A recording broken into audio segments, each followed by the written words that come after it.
Hello, Amazing Ampharos here, and I'm going to talk to you guys today about Pokemon, notably new Pokemon. Now, I would love to be online doing a lot of exciting new battles, preparing for the upcoming VGC season, but unfortunately there is this RNG bug that kind of makes online battles more or less invalid right now. So, I've turned my mind more towards studying the situation instead of working on it directly like that. And I've been going through all the new Paldean Pokemon, and I thought it would be a useful exercise to go through all of them, talk about what potential I think each one of them has in VGC, and kind of give you a sample set of what I think would be their best possible angle. Now, I'm going to be straightforward with you guys. I think a lot of people who make videos like this make the mistake of being, I'll say, too optimistic about a lot of Pokemon. I do think quite a large number of these Pokemon will be good, but quite a large number of them will not be good as well, and I feel I will do you guys the greatest service by just being honest about that. When I come to a Pokemon I don't think is going to see success, I'm just going to tell you, even if I think they're a Pokemon people might like. And on that note, there are actually 63 new species of Pokemon. If I spend 2 minutes on each one, this video will take me over 2 hours, so let's just hop into things, and we are going to start with Meowscarada. Now, Meowscarada is a Pokemon that I think a lot of players intuitively thought was going to be a very good competitive Pokemon. But from a VGC perspective, I actually think this thing is not promising at all. So, it's a Grass Dark type with two abilities, Overgrow, this type of ability every starter has, and Protean. Protean is the same ability Greninja has, mechanically the same as Cinderace's ability. What it does is, when you use an attack, before the attack goes off, your type changes to that attack's type. As of Scarlet Violet, this only happens for the first attack you use on a switch-in, and it also cannot activate if you are terastallized. So, this ability has seen tons of success in competitive singles, but very little success in VGC. And I would expect that to hold in general, but with Meowscarada, there's kind of more of a story here. We'll jump down to the base stats real quickly, and we see this Pokemon is pretty frail. 76, 70, 70 is not taking hits well. Okay, physical attack at 110, and you're pretty fast at base 123. But the real problem as a Protean Pokemon this has, that it actually does not share with either Greninja or Cinderace, is it doesn't really get good coverage. Remembering it's physical, what do you have? You have your signature Flower Trick, base 70 physical grass move, always crits, never misses. It's legitimately a very good move. We have what? Other grass moves. We have U-Turn, it's a good move. Night Slash or Knockoff for a dark move. We have some supportive stuff like Charm. You just kind of scroll down. You have like Aerial Ace, very weak move, but you have it. Low Sweep, again, you're just not finding the power. Brick Break, Shadow Claw, Thunder Punch. You do have Taunt. You have some weird moves like Skill Swap and Trick. Helping Hand. Play Rough is legitimately a strong move. More support with Pollen Puff. You can set Trick Room for some reason. You have Sucker Punch, you have Ally Switch. So, you have some stuff going. But if you go through that moveset, you have grass moves, dark moves, moves with low base power, and play rough. You have a bunch of supportive moves that aren't really terribly natural for a fast, frail Pokemon with no particular supportive abilities. I actually think this thing is not going to be good at all in VGC. Like, I don't think this is a viable Pokemon. Even you look at that guaranteed crit from Flower Trick, and the math on it isn't as good as you think. Like, it's barely a 2-hit KO against minimum bulk Dondozo, and that's one of the main things you would want to crit with a grass move. So, I just don't think we're going to see much at all of this Pokemon, and honestly, this is the hottest take of it all. I think Protean is a wasted ability on it. I think most sets would honestly rather run Overgrow, because I'll make my point by showing you what I think the strongest Meowscarada set I could build was. So here you see, this is Meowscarada with Flower Trick, Knockoff, U-Turn, and Protect, which I expect to be relatively standard. You totally could run Play Rough over U-Turn. You totally could run a different dark move over Knockoff, but this is probably the most versatile. And if you click on your first move, Flower Trick, Knockoff, or Protect, You are strictly better just not having Protean. Because with Flower Trick or Knockoff, you just lose your other stab. With Protect, you lose both stabs and gain nothing. Protean only even does anything if you click U-turn on your very first action out. Why not just have Overgrow, and when you get knocked down to Sash, and you basically have to run Sash, because this thing's just going to die the first time it gets hit, and base 123 speed, while great, is outsped by a lot of things in this format. Yeah, just use Overgrow, make your Flower Trick stronger. But even better, just don't use Meowscarada on your team. It's legitimately not a good Pokemon. If I were going to tier it between the S and the D tier, I would probably say it is a C tier Pokemon. But let's move on from Meowscarada to a more promising Pokemon in Skeledirge. Skeledirge is, I think, by far the most promising of the Paldean starters. Fire Ghost is a very good typing, both offensively and defensively. You do have a lot of weaknesses, but you also have a lot of key resist, and that can often end up mattering more. Unaware is a great ability. You ignore enemy stat modifications, so Skeledirge can easily come in on setup sweepers and take the hit and retaliate. And your stat line really supports this role. 104, 175 is legitimately good bulk. 110 special attack, very workable. I mean, you're slow, but who cares? You're meant to take hits. That's your whole purpose. The other really great thing about Skeledirge is it has quite a support move pool. You can kind of scroll through it. You see Snarl, Will-O-Wisp, sort of your classic mitigation of either physical or special attack. It gets Yawn, it gets Slack Off, it gets Helping Hand. Its signature move up here, Torch Song, is actually a really good move. It's basically the same move as Fiery Dance, base 80 special fire move that always boosts your special attack. But it has the secondary benefit that it is a sound move, so it is boosted by the Throat Spray if you choose to run it. So you can immediately get a free Nasty Plot while hitting with a Stab Fire move off a good special attack stat. Very interesting option for Skeledirge. I don't know that that's going to be run that commonly, because I think this thing will mostly be a defensive Bulkwort as opposed to a sort of utility offensive Pokemon. But the fact that it has that potential built into its moveset, I think is really promising. And in terms of how I would recommend building a Skeledirge, I think you're often going to be looking at something kind of like this. You just invest heavily in bulk. Torch Song is your only attack because Fire's both a good attacking type, you have Stab, and the move inherently snowballs. Yawn and Snarl for multiple ways to disrupt and slow down your opponent.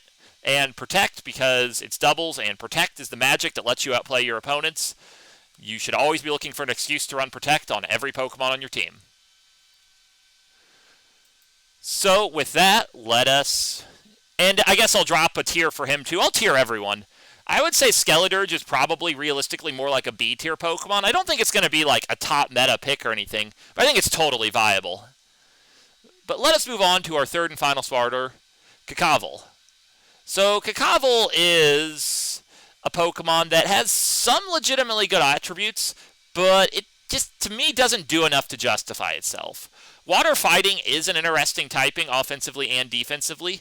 It totally walls something like Chi-Yu, which is appealing, but the real issue I take with this thing is in its stat line. So 85, 80, 75 bulk is what I think we could call mediocre at best. You won't get one-shot by a whole lot, but you really can't play very defensively with that stat line. You do have 120 base attack, but you're 85 speed, so you're really not fast at all. But what do you do with that 85 speed? Now, looking at its moveset, I can tell you the idea Game Freak had for this Pokemon was you would use its signature move, Aqua Step. Aqua Step is a base 80 physical water move. Every time you use it, you get +1 speed. Here's the problem with Aqua Step. The standard of speed in this format is very high. It is largely defined by Flutter Mane and Iron Bundle at +1 speed, or effective +1 speed, thanks to their abilities being active. Quaquaval, even at max speed with base 85, even if you use Aqua Step twice to go to +2, you are still outsped by Booster Energy, Flutter Mane, or Iron Bundle. That's just not good enough. So that whole concept of get fast with Aqua Step, snowball with your Moxie ability by picking up KOs and sweep, it just has no chance to actually work. So you have to look for a different way to use Quaquaval, And you can get some other offensive angles with this thing. It does learn quite a few different good attacks. Not really much in the way of support, a few little things here and there. But it's just not super great. The best set I can come up with for this is going with the Choice Band set. You do learn Aqua Jet, like many physical water types, and as a Moxie Pokemon with Aqua Jet, you can potentially snowball by stacking your Moxie boost with the Choice Band boost with Aqua Jet, which has Stab. You can Terra Water to make your Stab twice as potent, and you can just compound all that and potentially get strong. And as a Choice Band user, Wave Crash and Close Combat are both Stab-based 120 moves. Against anything slower, you can just bowl them over with that. And then you do have enough bulk to take a hit, so you can still use those at pivotal moments. And then Ice Spinner is just a very good coverage move to round out the set. So, and I would say, again, to tier it, probably about a C-tier Pokemon. It can do some stuff, but it's really not good enough, I think, to see significant play in the format. Now let us move on to Oinkologne. So, Oinkologne, probably not surprising very many viewers, is just a terrible Pokemon. This Pokemon has a lot going on because it has gender differences. The male and female versions of this have slightly different ability selection, slightly different moveset, slightly different base stats. Honestly, none of those differences matter too much. You look at the 4 abilities you have access to. While Gluttony's the best ability on an abstract Pokemon, I don't really think this thing can use Gluttony well. Realistically, the best ability here is just Thick Fat. The signature ability, Lingering Aroma, is basically the same as Cofagrigus' Mummy ability, just not really that high impact. And, statistically, your male and female versions have slight differences. I think the female version has all-around just better base stats. In terms of physical bulk, they're basically the same. It's 5 HP versus 5 physical defense. The female version has more special bulk. The female version has lower attack, but, this thing's not a good attacker anyway, so who really cares? Its move pool has very little offensive coverage in it. Some array of somewhat helpful support options like Yawn, but there's very little to work with here, and it's nearly impossible to build a coherent or useful set. This is the best I could do. This set is really bad, and I would never put this on a VGC team, but I just don't even know what else you would run. Yawn and Endeavor are basically just the most disruptive moves in your set that will force your opponent to be annoyed the most. I use a red card because it's bulky enough to usually not die in one hit, and it could disrupt an opponent's strategy. Helping Hand so you can consistently contribute to your team's offense, literally the only way this thing will ever do that. And then Body Slam just to do some damage and spread paralysis. You easily could go with Body Press instead. I am running max defense. Flip them around as you see fit. It's not going to make a difference. This is a D-tier Pokemon, no viability at all. Do not put it on your team. Continuing for a while with early Dex Pokemon who I think are just not very promising, we have Dudunsparce. So, anyone who loves memes is probably very happy that Dunsparce was given an evolution in Pokemon Scarlet and Violet. But if you like effective Pokemon, you're going to want to look elsewhere. So, the idea behind Dunsparce, and consequently Dudunsparce, is that you use the ability Serene Grace, the only one of these abilities that is generally good, and it doubles your chance of secondary effects. If you scroll through this thing's moveset, I'm going to do it very quickly. You see there's a lot of just sort of weird tools, but a lot of them don't really make sense. The main moves to note are Headbutt here. Somewhere in the middle of this, there's Rock Slide. There it is. So with Serene Grace, those both have a 60% flinch rate. Rock Slide is spread flinch, but of course it does have a miss rate, so it's not quite 60. And you look at your stat line, you're not really good at anything other than HP. Base 100 attack is okay, but you would have to invest into it. You're very slow at base 55. But then you see the problem, because to flinch, you have to outspeed. Now, you do learn agility, so that kind of leads into the only set that makes sense on this thing. Headbutt, Rock Slide, Protect, Agility. Running an Adrenaline Orb to just hope your opponent gives you more speed boost. You can't get away with a Scarf because you need to use Agility. You could run a Salic Berry, I guess, but that's really counting on your opponent hitting you to specific ranges. That's a very hard game to play. And yeah, this is just not good at all, because not only does investing in full speed and then the rest into bulk make you very offensively weak, but 60% of the time you flinch means 40% of the time you don't flinch. You do almost no damage, so you're going to probably face quite a few turns. The odds that this thing will let you down end up getting very, very high. Most of the time, it just won't get you enough flinches to win games. And all of this is predicated on the idea that you can get set up sufficiently with agility to outspeed everything, which is quite the assumption, because do you know, even if you activate that Adrenaline Orb and use agility, you are still outsped by Fluttermane and Iron Bundle when they have booster energy? Yeah, +3 is not enough for this guy. So, yeah, Dudunsparce, really bad. D-tier Pokemon. And you might say, well, you don't have to run a gimmick. Its signature move, Hyper Drill, seems really good. Just build more of an offensive set. It's not going to work. Because while you learn a ton of random special coverage, like you learn Boom Burst, Hurricane, there's, I think, Thunderbolt in here, Shadow Ball, your physical coverage is suspect. You don't really have a way to set up to do increased damage with physical moves. And base 100 really isn't enough. Breaking through Protect on a very slow Pokemon is not as good as you would think. There's just nothing there with that type of set. Don't use Dudunsparce. Unless you love memes. If you want to build a meme team, this Pokemon is great. So, to continue our tour of Pokemon I would suggest against using, I promise they get better after this one. It's Spidops.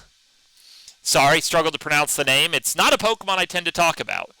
This one might actually be the single worst new Pokemon introduced in the Paldean Pokedex. It's a pure bug type. Insomnia is not a great ability. Stakeout's a kind of cool ability if you're offensive and induce a lot of switches, which, you're not. Let's look at this remarkable stat line. You are kind of frail, 60, 92, 86, not going to take hits great. You'll take hits okay. You have basically 0 offense. Base 79 attack is bad. Base 52 special attack is unusable. Base 35 speed is like Trick Room levels of slow, but still not ideal for Trick Room. Torkoal, Hatterene, they still will underspeed you in Trick Room, so what are you even going to do? Also, you probably notice how quickly I scroll down to the stats. That's because this move pool has very few different moves in it. If you really wanted to run an offensive set, have fun as you have, like, no coverage. So, I thought long and hard about what you could even do if you insisted on using this Pokemon, and I actually think this set is remarkably good for how bad this Pokemon is. Your best stats are in bulk, and you do get a lot of sort of disruptive attacking moves. Pretty much all of them are listed here. You can run an Assault Vest, and if you put all of your EVs into bulk, you will survive okay. First Impression with Stab, even uninvested, and off your horrible attack stat, will kind of do something. First Impression is just a great move, and as a priority move, it doesn't care about your base speed. Struggle Bug is just always a very disruptive move. It's just better Snarl, because it doesn't miss. Just lower the opponent's special attack. If your opponent's team indexes heavily on special attackers, which many teams will because they're generally perceived as more reliable, Struggle Bug will really shut them down. Circle Throw, you can force switches. It's a slow strategy, but you are bulky and you can't be put to sleep because of insomnia, so you don't have to worry about spores. Can really force out Amoonguss at a critical time. And you can use Feint to Shatter Protect. Now, it might feel kind of bad not running your signature move Silk Trap, which is a Protect variant that can slow opponents down, or Sticky Web, which is probably the best entry hazard in VGC, as it forces opponents to eat speed drops for the rest of the match as they switch around. But you're just not going to live without that Assault Vest, and those two moves aren't Assault Vest friendly. So, yeah, D-tier Pokemon, keep it off your team, but if you are going to use it, I think this set does at least something. And I'm at least proud of myself for coming up with anything that at least makes sense for this Pokemon. Okay, let's do a little better with bugs. Let's go to Lokix. Lokix here is a Bug Dark type, Fun type combo. It has the ability Tinted Lens. Now, Tinted Lens is an ability you probably haven't thought too much about, because most of the Pokemon that have gotten it are bug types that haven't seen a lot of play, things like Venomoth and Yanmega. But it is a really good ability because it doubles the power of not very effective moves. Basically meaning if your opponent isn't immune or 4x resistant to your attacks, none of your attacks are resisted. That is legitimately very good if you're able to hit powerfully with attacks that are widely resisted. So it's a good thing you're a bug type that learns the move First Impression. Like I said with Spidops, First Impression's a great move. Base 90 power priority bug move. You can only use it once per switch-in, so you aren't going to choice band it, but you can do some really good damage with this, especially because Lokix actually has a respectable 102 attack stat. The rest of your stats really aren't good, but you can make that attack stat work with max investment, especially because you're using a priority move in First Impression. You also get Stab Sucker Punch, which again, you don't have to worry about Dark Resist with this thing. Tinted Lens. And Axe Kick is just a very interesting move in that it's basically high jump kick with a 30% confusion rate, which is pretty good. So I look at all those tools, and I see something workable here. You rely on First Impression and Sucker Punch. You invest as much as you can in bulk so you don't die in one hit. Because 2 of your 3 attacks are priority anyway, you don't really need speed, and base 92 wasn't going to win any races anyway in this very fast meta. Terra Fighting with Axe Kick can let you just force your way over some bulky Pokemon. And the Life Orb just, again, to go over the top with offense. I'm not going to say this is good. It's really still not. It is more of a C-tier Pokemon. But there is value to a set like this. This will do real damage, and your opponents are going to have to respect it, even if you're completely shut down by Psychic Terrain or Armor Tail or other anti-priority tech. But, as far as early game bugs go, this is certainly not the worst. Speaking of bugs who are not the worst, let us move on to Rabsca. Rabsca here is a Pokemon that my initial intuition was that this Pokemon was going to be just useless. It's Bug Psychic, same typing as Orbeetle, and anyone who played Gen 8 is probably aware that Orbeetle was not really a very competitive Pokemon. But you start looking at this thing's stats and move pool, and there's some value here. So its abilities aren't really anything. Telepathy's good if you're on a team with a lot of Earthquake or Surf users, or Discharge for that matter. Probably not something you're going to run on most teams. Synchronize can annoy your opponents a little bit, but it doesn't come up the most in the world, especially on a special Pokemon that they're not going to be eager to burn. But stat-wise, you're really not so bad. 75, 85, 100 is workable bulk. 115 special attack is excellent. Base 45 speed is kind of the higher end of Trick Room speed, so that's fine. So the stat line isn't bad here. It's not incredible, but it's not bad. But then you get to the support moves. First off, I said it has Trick Room speed. Well, it learns Trick Room. It's a setter. Okay, a Trick Room speed tier Pokemon that learns Trick Room. It has decent bulk. Immediate utility. But the other really big move it learns is Revival Blessing. This is a new move to Gen 9, learned only by Rabsca and Pawmot. It revives a Pokemon on your team like you use the item Revive. 50% health, you get to pick which Pokemon when the move goes off. This has the potential to really swing games, as you can revive win conditions with it. Now, only half health for a move that also isn't giving you immediate board control has some real downside, but just the amount of extra value you can stretch out of a team by getting multiple uses of your Pokemon, there's real potential there. And on a Pokemon that already has a permanent purpose on a team as a Trick Room setter,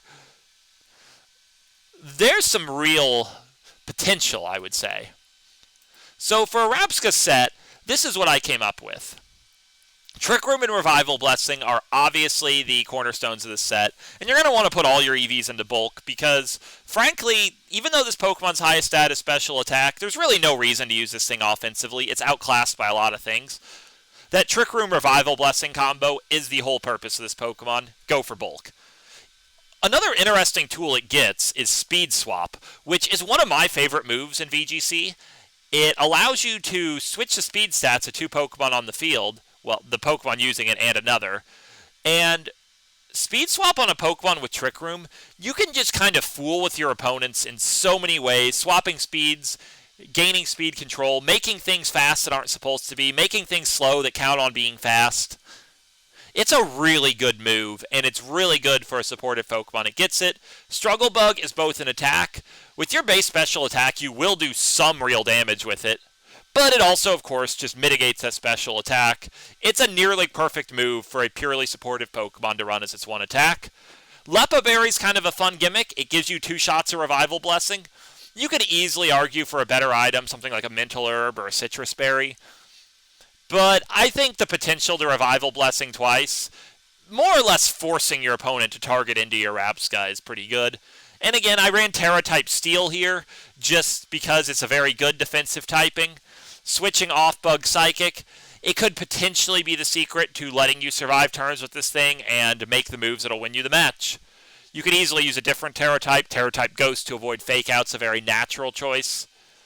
Realistically, you won't Terra this thing very much, but just be aware it's an option. And again, I think this is another decent B-tier Pokemon. Probably not going to be core to the meta. It just doesn't have big enough stats. Its role is very narrowed down to that purely supportive role, but it can do some stuff. It's not so bad. Moving on with our middle class Pokemon, we're going to, oops, not Greavard, it's evolution, Houndstone. So Houndstone is a Pokemon that I think has seen some decent early exploration. It's a pure ghost type, always a valuable thing to be. It has 2 abilities. They're both good abilities. You're mostly looking at people using Sand Rush, because not a lot of things get Sand Rush in this generation. Excadrill is not in the Paldean Pokedex.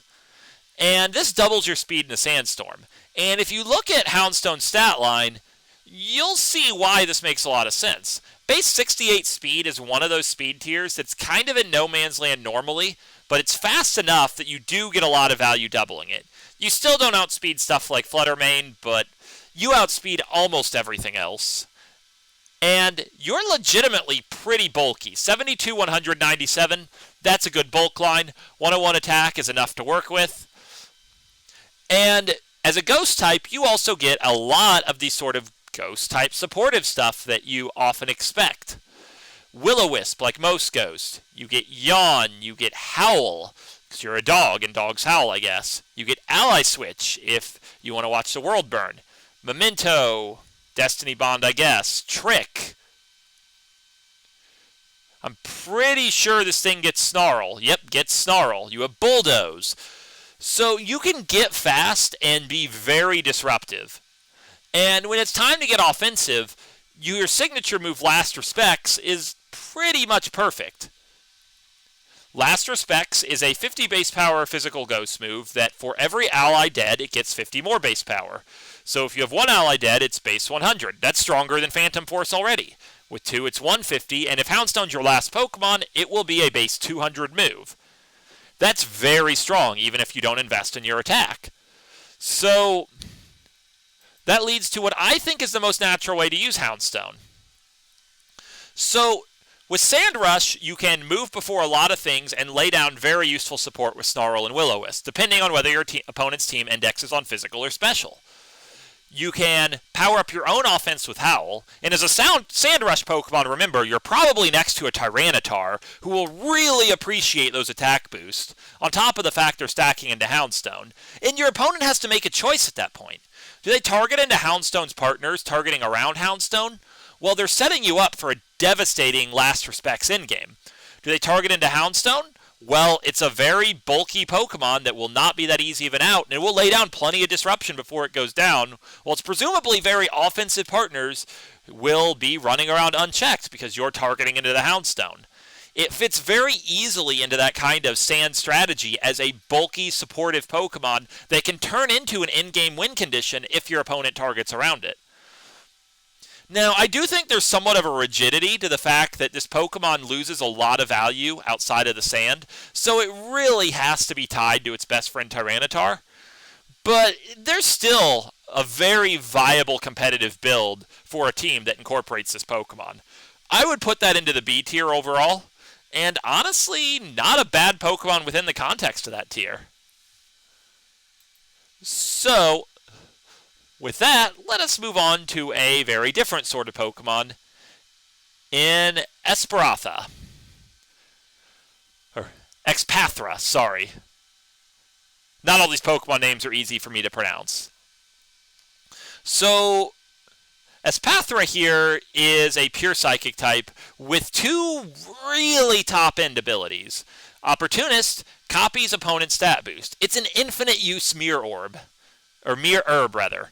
That is just so nice that if your opponents ever want to set up in the face of this thing gets huge quickly. Especially against a strategy like a Dondozo strategy where the setup is passive, this thing just steals it, and that's great. Do note that it will not steal booster energy because that's not a conventional stage stat boost. So don't get too excited about using this thing to fight the paradoxes. But your other ability is also incredible. Speed Boost, which is just +1 at the end of every turn. Doesn't take that many turns for a Pokemon with any kind of base speed to just outspeed everything with Speed Boost. The other really great thing about this thing is its signature move, Lumina Crash, base 80 special Psychic move that every time it hits, the opponent eats -2 special defense. This snowballs incredibly quickly if you keep Lumina crashing into the same target. So, what's the downside? Well, to be blunt, everything else about this Pokemon is a downside. This move pool is best described as thin. There is just not much in here other than that incredible Lumina Crash. You can set weather, you can U-turn, screens. I mean, you have Skill Swap if you want to, give Speed Boost to a better Pokemon. It's a partner. Pretty gimmicky. You have Trick, Helping Hand. You can set Trick Room on a Pokemon with Speed Boost. I don't know that that makes sense, but you can do it. Hypnosis and Ally Switch. Your stat line is unimpressive. Base 105 speed's pretty good. With Speed Boost, it's great, actually. 101 special attack is okay. You're kind of frail. All those physical moves you get, you really can't do anything with. That being said, let's take what's good and see what kind of build we have. To me, something about like this is what I would be looking at with Espathra. Speed Boost is a very good ability. You usually want to run Protect on Speed Boost Pokemon, so you can get that boost and outspeed most things right away. So you do that. Lumina Crash snowballs offense by itself. If they aren't targeting into this, they're going to get bowled over just by having their special defense cut to nothing while you hit with this powerful stab move. And getting really fast, you do learn Hypnosis. Hypnosis is a very volatile strategy, only 60% accurate. You're going to lose a lot of games relying on it, but in bad situations, you can just win, and fast Hypnosis can be an out. So on a Pokemon with a very limited move pool, I think it makes a lot of sense to lean into it. The fourth move is just Energy Ball for coverage. Honestly, you could easily argue you should run Ally Switch in that slot just to have sort of the maximum, I guess we'll call it fraudulent outs, between Blind Hypnosis and Ally Switch. Given how frail this thing is, I think the Focus Sash is very natural, especially because it's a Pokemon that really thrives off taking extra turns, either to snowball with its signature move or to just keep gambling with Hypnosis and to continue accumulating Speed Boost. And yeah, I'd say that is about C tier's worth of value. Now you'll notice I've only put Pokemon in the B through D tiers. I haven't yet called any Pokemon truly good. Let us change that by moving to the next Pokemon that Sarah B lists, Farigiraf. Now this thing is legitimately a great Pokemon, and I think a lot of people going in had hopes for this thing, but I think it's even better than we hoped. So it has 3 abilities. All of them are good in their own way, but realistically you're only running one of them. That's Armor Tail. This is the same thing as Serena's Queenly Majesty, or Bruxus's Dazzling if you want to dig into more obscure Pokemon. What this does is it makes opposing priority moves targeted at your team always fail. Doesn't matter whether it's at Farigiraf or its ally. That is incredible. Totally turns off enemy fake out. Totally turns off things like enemy Grimmsnarls going for parting shots or thunder waves or scary faces. Totally turns off priority attack, things like Scizor Bullet Punch, Dragonite Extreme Speed. It is an S tier ability. And even though Serena is actually kind of a bad Pokemon in a lot of ways, it's seen a lot of success in the past just for effectively having this ability. The thing about Farigiraf is it has a lot more going for it. Like, let's jump down to the stat line first of all. Base 120 HP is great. 120, 70, 70 still works out to above average bulk just because of that 120 base HP. Base 110 special attack is plenty enough to work with to do real damage. 60 is a bad speed tier, but whatever. If you're not really looking to set up for a speedy sweep or such, who cares? And then you also just have the move pool. This probably occurred to anyone who is more of a, I guess, I'd say a details expert on previous Pokemon games. While Giraffurig's always been a bad Pokemon, it's always learned just a lot of good moves, and Farigiraf inherits that.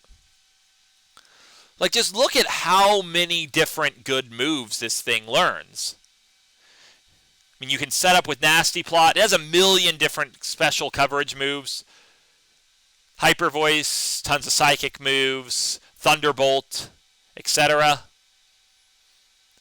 In terms of more supportive stuff, you have Bulldoze, if you really want to. Sunny Day Rain Dance. You can run Foul Play, Psychic Fangs to break screens.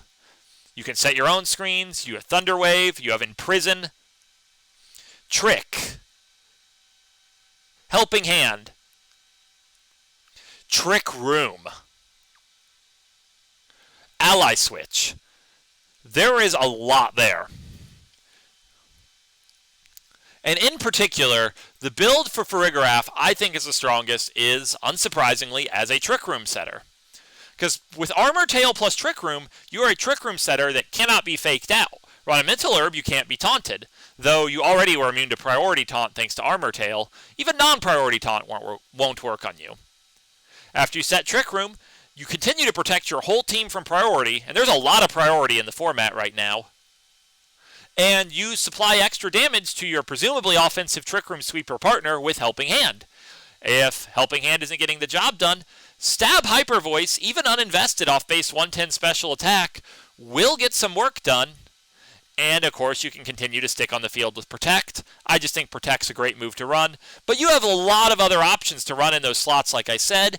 If your team really wants a particular screen set or something, you can totally slot it in. If you just like that disruption game, and you can run Ally Switch. If your team is a faster team that hates Trick Room, you can run Imprison plus Trick Room.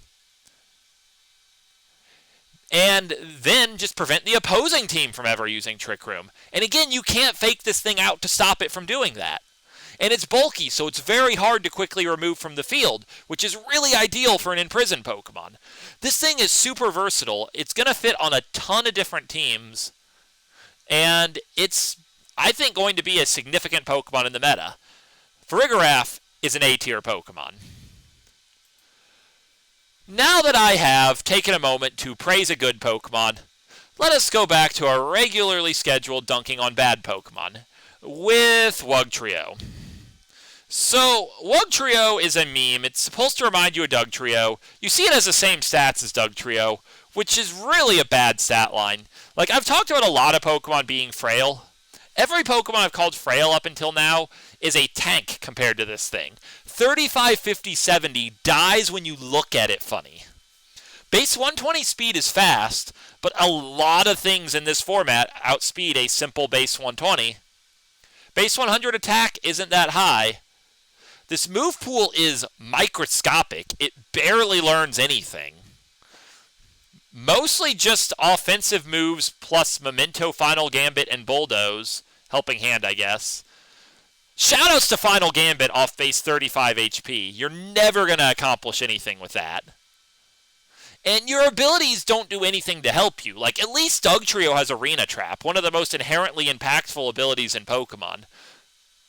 This thing has Gooey, which relies on the opponent making physical contact, so you can lower their speed once as you die.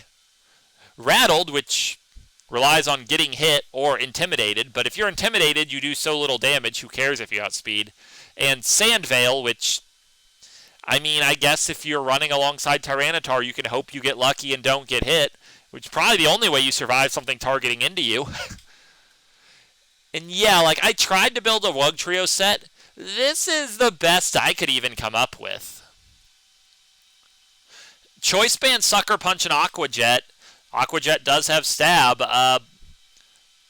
It kind of does something. So many Pokemon do this better, but there's just nothing else in the move pool. Liquidation for your strongest stab attack. Bulldoze, maybe you get some speed control. Choice Banded Bulldoze for speed control isn't what I would call ideal, but it's really the best you have. The move pool is horrible. The stats are horrible. The abilities do nothing. Gooey's probably the best one, but it's really not good. Like, Goodra, which actually is bulky, almost never runs it, so why would a thing made of absolute paper run it? Because it doesn't learn anything better.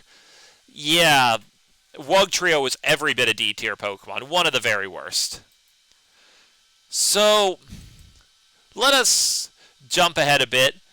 It's a little weird Cerebee's Dex order lists this Pokemon next, but I'm really excited to talk about it because it is a very good Pokemon. I'm going to talk about Dondozo.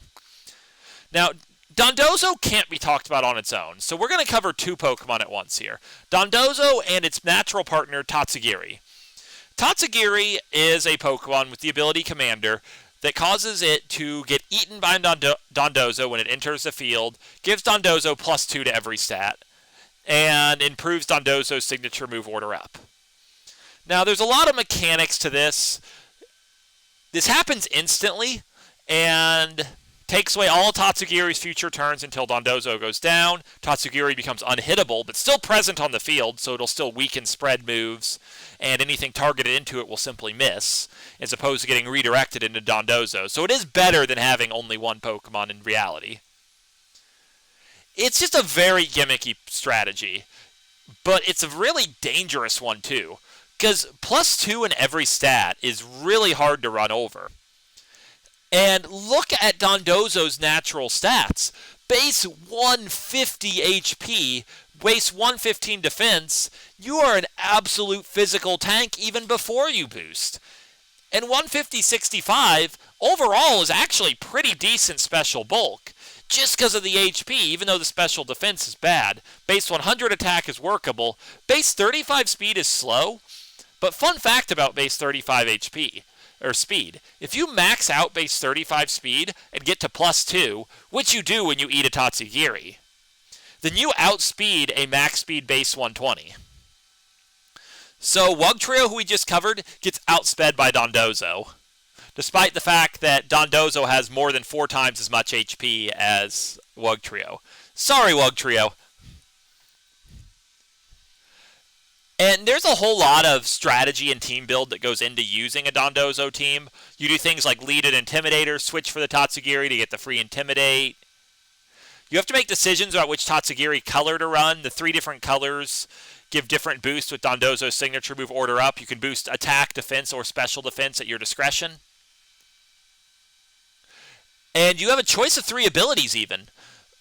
Unaware is a great ability in that you'll ignore opponents' boosting, which things that look to boost to run over Dondozo's boost just aren't going to have that work. Oblivious is the most popular ability because it totally prevents your opponents from intimidating you, so that +2 attack you get just sticks. And while Water Veil is probably the worst of the 3 abilities you get, it's still good because burns really do hurt Dondozo, so you could just run Water Veil to prevent your opponent from Will-O-Wisping you. And even how you build it, you can build it fast to outspeed those base 120s, or you can build it bulky to be nearly unkillable. So I'm going to go through a Dondozo build here. This is how I would run it. Like I said, though, there's a lot of different ways to run it. I'm just running a lot of attack and otherwise maxing special defense Investing in defense and special defense is going to be better on Dondozo than on most Pokemon because when you eat Tatsugiri, those stats double. Your HP doesn't double. Also, on Pokemon with very high HP, you get marginally less bulk benefit from investing into HP. Generally, the math suggests that if you want to maximize your survivability on one side, investing into the lower stat tends to do it. You see people usually invest into HP simply because it covers both stats. But yeah, a build about like this just gets super bulky, get hard to kill. I'm running it with a yellow Tatsugiri, so I get extra special defense every time I order up. I think Protect is a very important move to have on Dondozo, because you're not always going to be ready to send Tatsugiri in turn 1, and you'll often need your partner to create a good board state for Dozo, and just being able to Protect is so important to allow that to occur.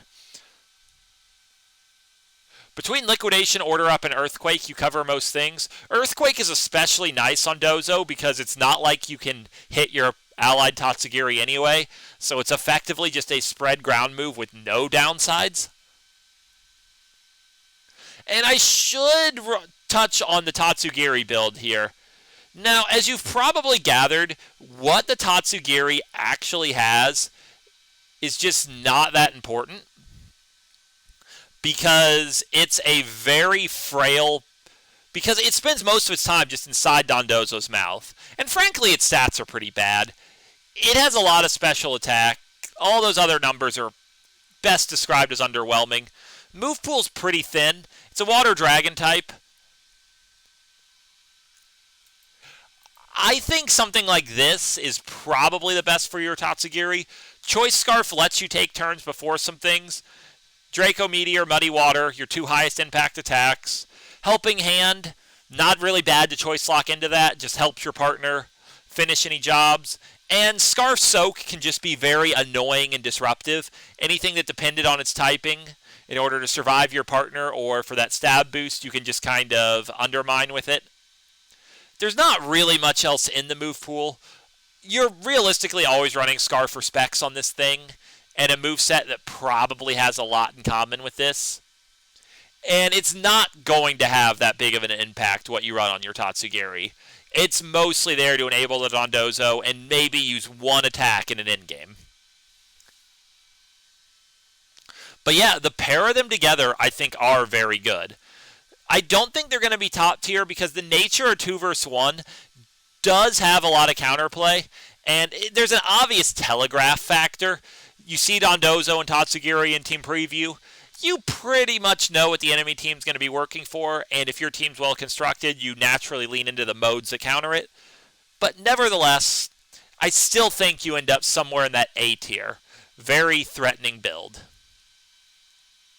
So, sticking to the domain of fish, let us move on to Veluza.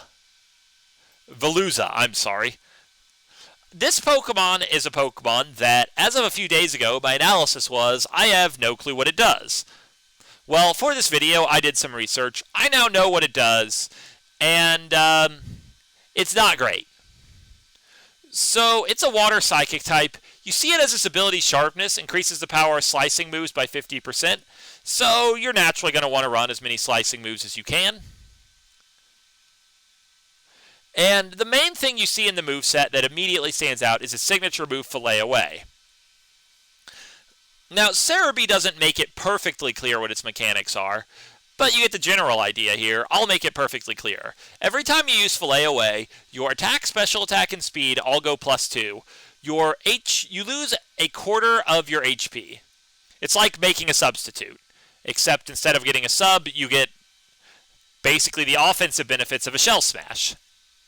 It's a pretty cool move. Obviously, unlike Shell Smash, you cannot really run it with a Focus Sash because you're removing your own HP, so you get knocked down to Sash, and you would just fillet away yourself into being knocked out. The stat line isn't what I would call good. In fact, it is what I would call just pretty bad. Base 70 speed, it's fast enough to run with +2, but not ideal to say the least. Base 102 attack isn't that high. You're really not great in terms of bulk. You have to run physical. So you have to get a Filet-O-Way off to do anything is really the point. And you don't really learn very much coverage either. This is a very thin moveset, as you can just kind of see from how thin it is. You get Final Gambit, but Final Gambit has no synergy with Filet-O-Way. So I think the most natural set is something like this. You Filet-O-Way, you're probably going to need a redirection partner in order to allow you to pull this off. And then you just try to sweep with Aqua Cutter and Psycho Cut. They're only base 70 moves, but with Sharpness, those become effectively base 105 moves. You use a Life Orb to continue sacrificing your HP for even more damage. You can Protect because you're not a bulky Pokemon. NDD in particular does have really natural synergy here, as it redirects to let you Filet-O-Way. And its Psychic Terrain will not only protect you from priority, which would be a major vulnerability of this Pokemon, but also will boost the power of your Psycho Cut. So, after a +2 boost in Psychic Terrain with Stab, Psycho Cut can do some good damage. Terra Psychic, Life Orb stack on even more. You might be able to kill some things. I think that the downsides are just too big, and it needs too much support, and its move pool versatility is too small to make it a truly good Pokemon. Not the worst thing in the world, at least. I'd say it's kind of one of those C-tier Pokemon. So, to continue with our aquatic adventures, let us talk about Palafin, which I believe is the first Pokemon on this list to be banned by Smogon, but of course Smogon's format is very different from VGC, so that doesn't necessarily translate to success. Now, Palafin is a gimmicky Pokemon. It relies on this ability 0 to Hero. It is the entire purpose it exists. Palafin comes out in its very weak normal form, but Zero form as the game calls it, but it transforms into its Hero form after it switches out. Now you see in its normal form, this stat line is kind of sad. You do have 100 base HP and speed, but your defenses aren't great and you have no offense at all. In Hero form though, you're an outright restricted legendary Pokemon. Base 160 attack is just monstrous. You're still fast with good HP. Your defenses have rebounded to actually be quite good. You even have okay special attack, which you're never going to use because base 160 attack. This Pokemon also learns its signature move Jet Punch, which is a base 60 priority move. So it's basically like a Technician boosted Aqua Jet without having to have the ability Technician. Off base 160 attack. So, and you have some good coverage otherwise in terms of just high base power moves. Close Combat and Wave Crash are both base 120. You'll hurt things. This Pokemon is just super threatening. Obviously, it's tricky to use because you immediately get the tempo loss. You basically have to lead with it every game you bring it at all, and you have to switch it on turn 1. You can use Flip Turn, which it learns to switch, but obviously Flip Turning into a Protect is really bad, and Flip Turn is really only going to be a great move on this Pokemon on that first turn, so you can argue whether it's worth running. I think a Choice Band set is actually really natural on this thing, because base 160 attack is insane. You're actually pretty bulky, so you can run Choice Band max HP. You don't really miss the speed because your main move, Jet Punch, is a priority move. And you just try to Jet Punch the opponent into oblivion, and if your opponent has a way to negate priority moves or negate water for whatever reason, the rest of your moveset's still really strong, and even an uninvested base 100 will outspeed defensive and support Pokemon all day.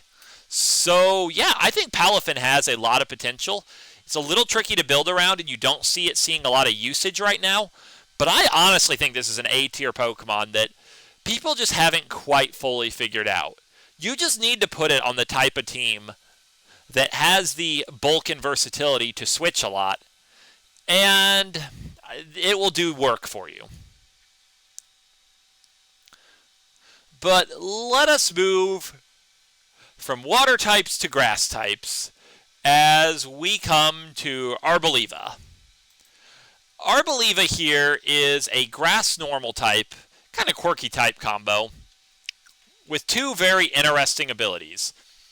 You have Seed Sower, that means every time you get hit, even if it knocks you out, you change the terrain into grassy terrain. You also have Harvest, which gives you a 50% chance of restoring any berries you eat, and if there's sun, you restore it every time. Harvest is an ability that's seen niche play in VGC throughout the years. None of the Pokemon that have ever gotten it have really been that powerful inherently, but it's just a really abusive ability when it goes off over and over again, especially in Sun, where you can literally eat a citrus berry every turn, which is an insane amount of healing. Whereas Seed Sower has obvious value for terrain control. Nothing in Paldea learns the move Grassy Glide, so you can't really benefit directly from the grassy terrain that much. Still powers up grass moves and gives the healing. But you are turning off opposing terrain, which can be nice in its own right, as psychic terrain or electric terrain could pose compound problems for your team very easily. Now, this thing's move pool isn't super diverse, either offensively or support-wise. You get a lot of sort of the typical moves you would expect of a grass normal type. You don't get, like, Sleep Powder. You do get Strength Sap, which is a fun option, and you get Weather Ball. Statistically, you have a lot of special attack, and you have a pretty decent bulk line, and you are Trick Room slow.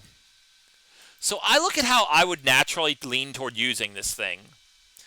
And I think a bulky attacker with Citrus Berry Harvest designed to run on a Sun team just kind of fits all the pieces together. So Energy Ball, Weather Ball is a good combo, Fire Grass. It'll hit basically everything other than opposing grass or opposing fire types, which you don't really have good answers into, unless, of course, someone sets Rain or Sandstorm, in which case Weather Ball will hurt them very badly. Pollen Puff is both an attack you can use. It's a base 90 special attack. Bug isn't a premium type, but hey. As well as a supportive option to let you heal your team, while Strength Sap keeps you healed up and helps mitigate opposing physical attackers. Anyone who's ever used Strength Sap could tell you the numbers on it are really nutty. You heal just so much from Strength Sap. It's a very good move. Now, it does require a lot of support, because the idea with this kind of set is you're running it in Sun, you're running it in Trick Room. Those are two things you have to set up with something else. But if you get it all going, there is some value here. That amount of setup it requires, and it's not super great utility otherwise. I don't think terrain control is that important in this generation, so Seed Sower, while decent, isn't super thrilling. I'd say it's probably more a C-tier Pokemon, but at least a C-tier you can feel kind of good about. Now, speaking of not as impressive grass types, let us move on to Scovillain.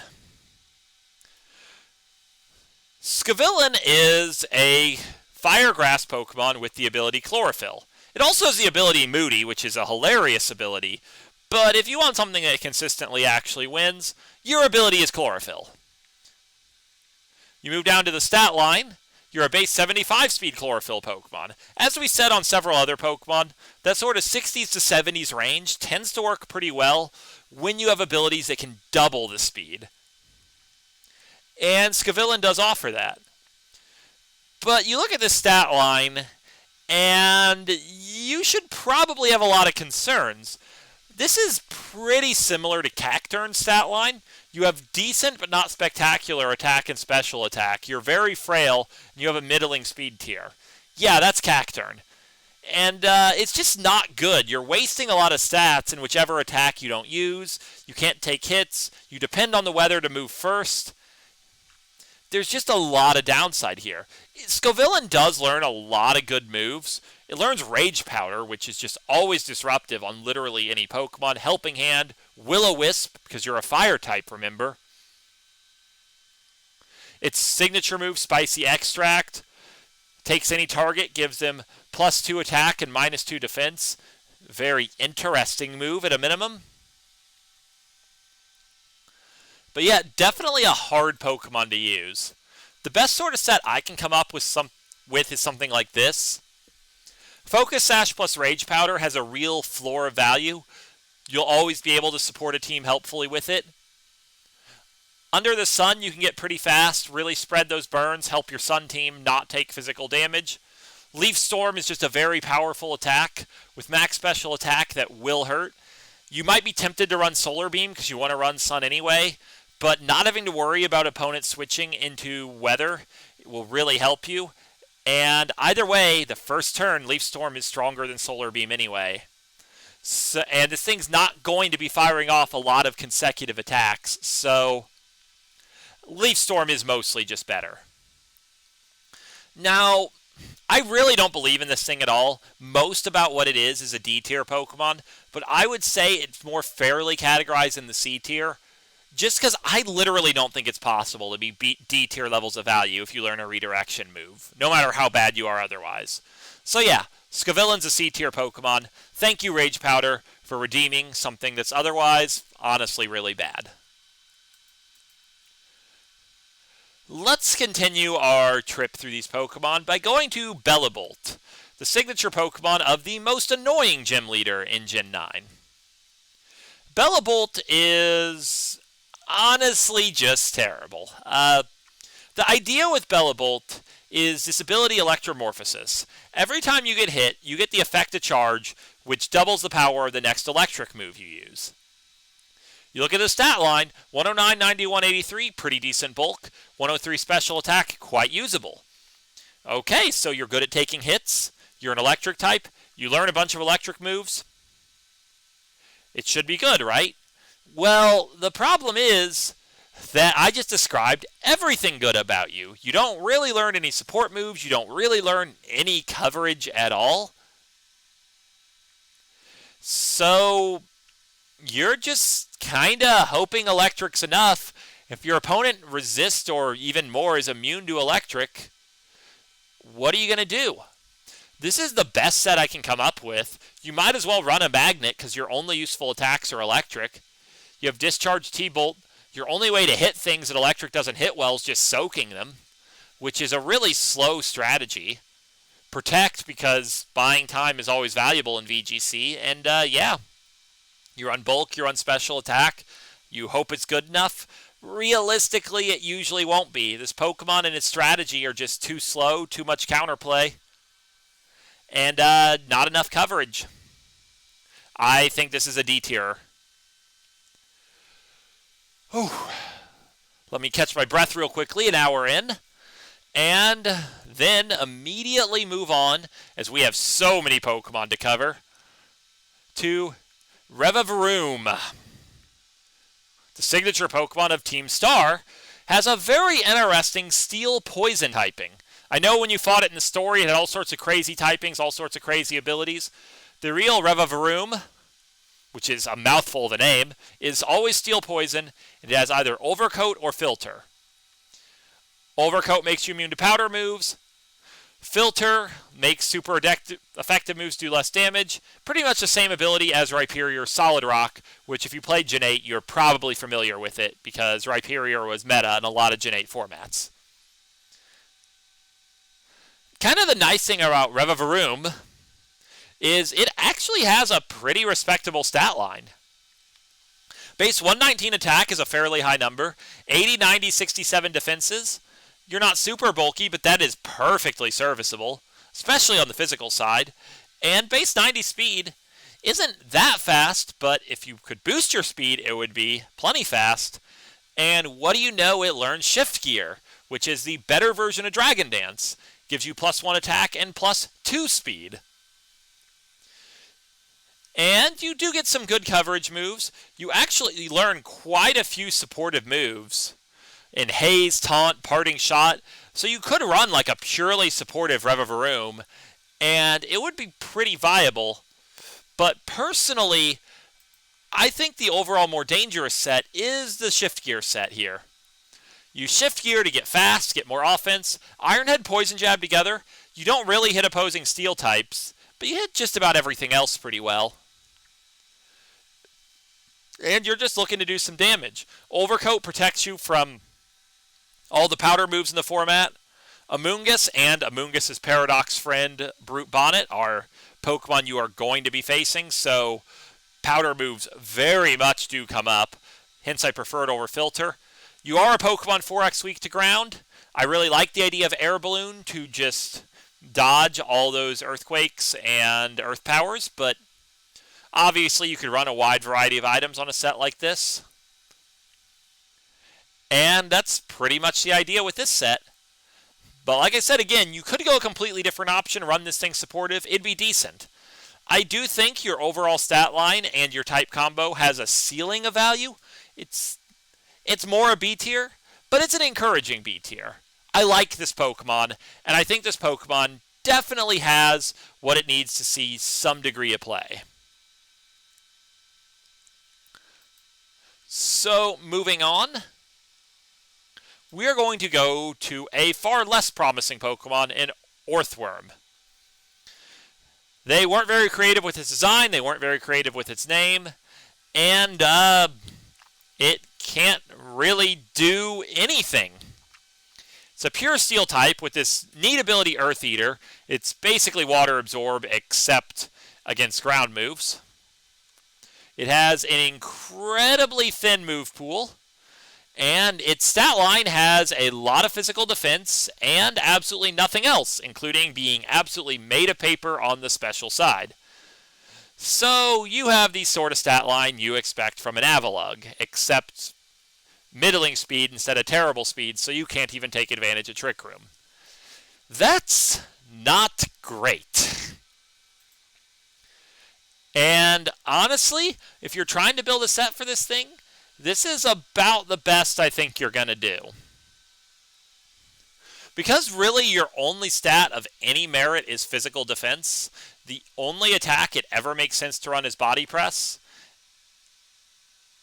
And you can't really run a Iron Defense Body Press set, you just don't have the special defense for it. Because you need special defense on those Pokemon to survive. You're still going to run max HP and special defense to maybe get turns off. Shed Tail's a cool move, lets you pass a substitute to something in back. This thing is really not going to survive to use too many of those, but maybe if your opponents have only physical Pokemon on the field, you could maybe pull it off, optimistically. Bulldoze is some kind of speed control. Helping Hand has a floor value on everything. The Aka Berry combined with Earth Eater means you only have one weakness to fighting. So that's kind of neat, I guess. Please don't run this Pokemon. It's a D-tier Pokemon. It's really bad. And yeah, this move pool, take my word for it, there is just nothing else here that I didn't talk about. It is so bad. But bad Pokemon, at least to me, are not as fun as good Pokemon. Here's a Pokemon that's kind of good, and you wouldn't think it would be. Maushold. So, Maushold is a Pokemon with two completely independent modes you can build toward. You get the ability Friend Guard, which is Clefairy and Jigglypuff's ability. I believe this is the first time it's been learned by a fully evolved Pokemon. It reduces the damage your partner receives from all attacks by 25%, which is really great for support.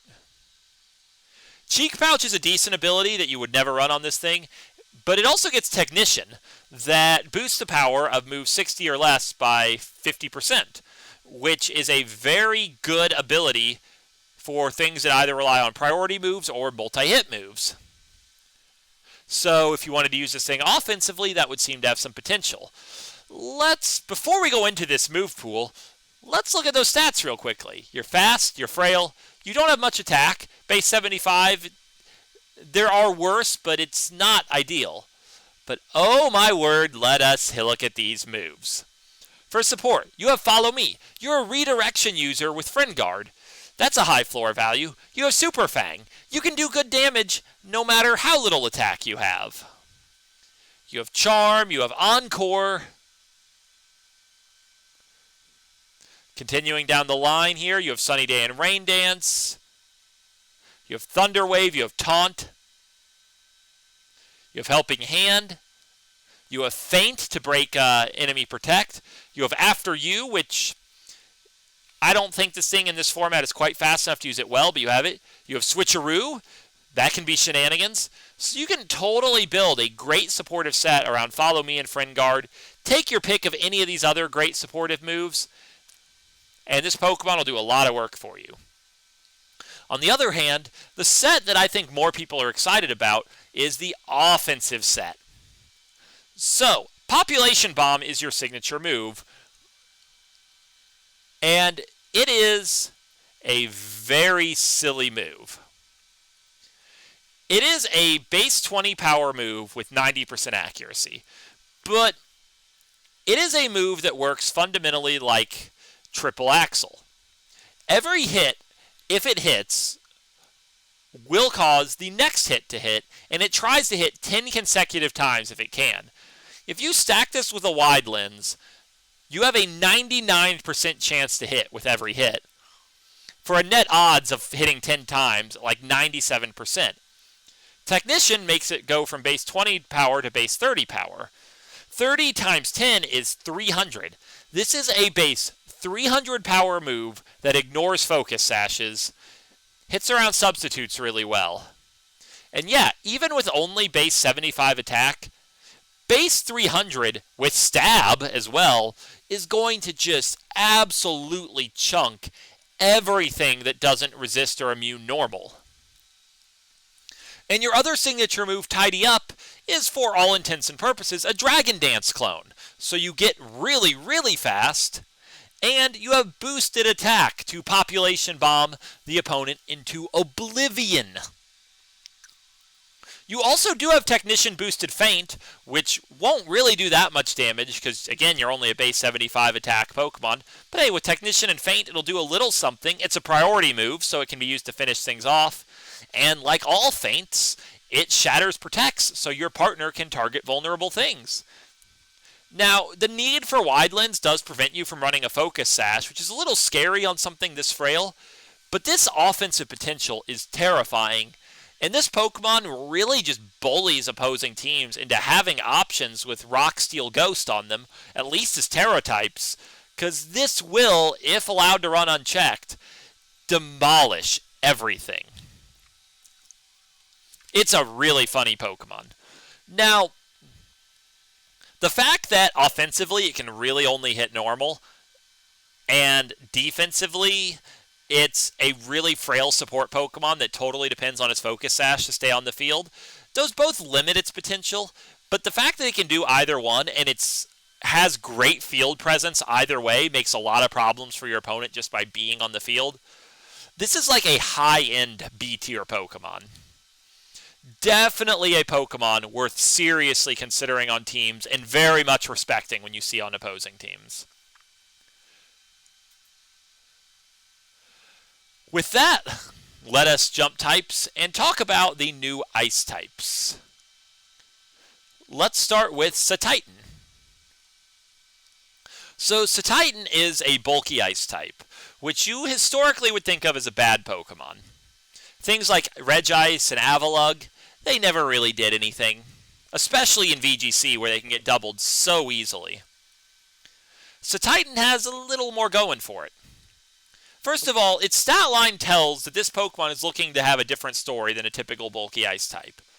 Unlike most bulky ice types that have a ton of physical defense, this has a mountain of HP, which effectively means you're bulky on both the physical and special sides, which is obviously a huge upside, as you're just difficult to out with all attacks. Base 73 speed is also pretty fast for a bulky ice type, and base 113 attack is quite usable. And you might think base 73 speed just means you're worse in Trick Room, but then you notice that you get the ability Slush Rush. So if you run this thing on a snow team, Cerebi still hasn't updated Slush Rush's description from hail to snow, but he's updated a lot of stuff, so I'll cut him some slack on that. You get really fast. Base 73 is pretty good for a Slush Rush Pokemon. You do also have Sheer Force, which is just a great ability in general if you don't care about getting fast. And you have Thick Fat to take away your fire weakness if you wanted to go that route, but realistically you never will. So the build I really like for this thing is the one designed to more run alongside an Abomasnow. You run a Clear Amulet so you don't get intimidated. Slush Rush, you get really fast. Ice Spinner is just your most reliable ice stab. Also does clear terrain, which has its own layers of advantage. Ice Shard in case you get outsped. Earthquake, just very good coverage alongside ice moves and protect. Very natural set. You're also not scared to Earthquake into Abomasnow because it resists ground. So there's a real value to that pairing too. You totally can run a Sheer Force set that would instead use like Icicle Crash and Liquidation and not worry about partnering with Abomasnow. Both are viable ways to use this thing. I think this is the more imposing method, even though it does require more support. And I will say the need for that support, or the need to go to a lower tier style of build, does limit the high end of this Pokemon's potential. I think it's more a B tier type Pokemon, but it's still a decent Pokemon that does proud by the bulky ice archetype that has had just so many struggles throughout series history. This is definitely the best bulky ice type Game Freak has ever released. But in terms of ice types with some bulk, let's move on to this generation's pseudo-legendary, Baxcalibur. This Pokemon, like all the pseudos, has 600 base stat totals. You'll look at these stats and you'll see we're just in a different league than every other Pokemon we've discussed so far. Base 145 attack is just a lot, no matter how you look at it. 115, 92, 86. You are a bulky Pokemon. 87 isn't even slow. You're never going to use your special attack, but 75 is even not that low for your throwaway stat. Yep, you're a pseudo. And you also just learn a lot of good moves. Like you have your signature move, Glaive Rush, base 120 fully accurate dragon move. That's incredible. Yeah, the next turn you take double damage and your opponent's attacks can't miss. But whatever, base 120 fully accurate physical dragon move. That speaks for itself, great move. You learn a ton of different ice moves like Icicle Crash and Ice Shard. You do not learn Ice Spinner, which is a little unfortunate. You have Breaking Swipe, always a good move. You have Icy Wind if you want that speed control. Crunch coverage, Scary Face, at least Thunder Fang if you really want to. Dragon Tail's disruptive. Brick Breaks and Headbutt. Tantrum, Swords Dance, Iron Head, Dragon Dance. Helping Hand, Earthquake. Of course, Terra Blast as well. There are a lot of different sort of sets you can go for. You can go for setup with Swords Dance or Dragon Dance. You can go for a super bulky, quasi-supportive set, really based around Breaking Swipe. Or you can use what I think most people are using, which is just a kind of straightforward attacking set with Glaive Rush and Icicle Crash. Now, one thing I haven't talked about yet is your signature ability, Thermal Exchange, which is legitimately a good ability itself. Every time you get hit by a fire move, you get +1 attack, and you are immune to the burn status. Note the fire moves still do damage. So, you don't really take things like Torkoal Eruptions all that well, but you do make it scary to click weaker fire moves into you. And in a game with Terra, if you Terra into something that resists fire, you can make just a lot of problems, which is why I particularly like this set build that runs Terra Blast with Terra Fire. That Terra Blast Fire is itself good coverage. Terraing into fire really shuffles your weakness chart around to make it hard to punish Baxcalibur's Ice Dragon typing. And when you become a fire type, Thermal Exchange becomes a much harder ability for your opponent to exploit. It's a very good Pokemon, lots of flexibility. It even works well in the snow because it's bulky, so it can just take that 50% defense and really get a lot of benefit while at the same time not needing the snow, so it's not that big of a deal if you don't keep weather control. You just get extra benefit from having it, which to me is the ideal use case for a weather Pokemon. Getting good benefit when it's up and still contributing heavily to the team when the weather war is lost. So yeah, great Pokemon, A tier all the way, as you would expect from a new pseudo. So we've gone pretty far down the line. Let us move on to our next Pokemon, which is Cyclizar. Cyclizar is a very interesting Pokemon. You have this Regenerator ability, which is always a good ability. Incentivizes rapidly cycling in and out. You get tons of HP back. You're very fast at base 121. You're pretty frail. 70, 65, 65 is sort of paperish defenses. Middling-ish attack at 95. But you get a lot of good moves. Your signature move that you technically share with Earthworm, but effectively is only good on Cyclizar, is Shed Tail.